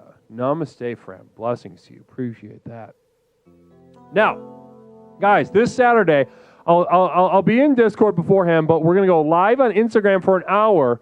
Then we're going to kick it over to Twitch. I'll stop the Instagram stream. We'll kick it over to Twitch and discuss how the outreach went. So, guys, I'll just give you a heads up. I'm going to be talking to a bunch of people that have never seen Explorations in action. They don't know what the program is. They don't know how it can touch people's lives. What they need is to see the energy. They need to see that raw energy in the chat, going live, going crazy. There is no spoon, says Larry Picklejar. Yeah, like from the Matrix. Thank you, Larry.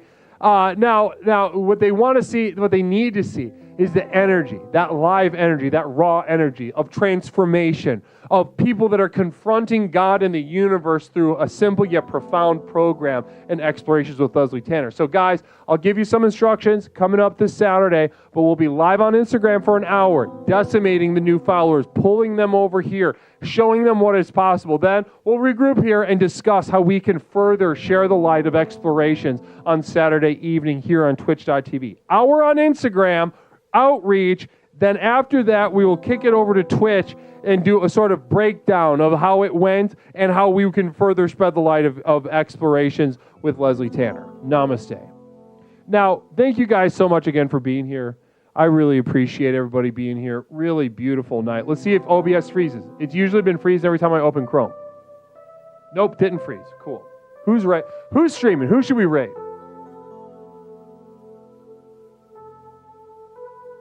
Talking Tanner's not going. I was going to do Heaty Beat.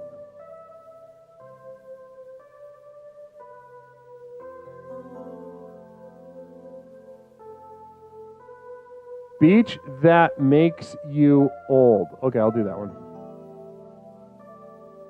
God damn it. Copy. I don't know who this is, but we're doing it. Raid Neon Sock Media. Well, someone beat you. Someone beat you, Larry. What is Neon Sock Media? Or, maybe I should do Neon Sock Media because you paid bits. No, I don't. Beach that makes you old. No idea what that is, but we're raiding. I'm excited. Loved Raised by Wolves. Beautiful. Fantastic. Namaste. We're heading over there, guys. We'll do Neon Sock Media next time. I'll go follow them. Guys, namaste to you again. We'll be back this Saturday with some outreach, and then we'll be breaking down how the outreach went afterward on Twitch. We are going to be decimating Instagram Live, introducing ourselves to thousands of people that have found us through a certain post that blew up over there. So, guys, I need all hands on deck. This program is nothing without the Explorers. Blessings to you guys. Let's take this energy, though, in the meantime, of clarity, of warmth, on over to Beach that makes you old. Beach that makes you old. Let's throw some namastes, throw some follows down on them. Blessings to you guys. I'll see you guys on Saturday. Namaste, everybody.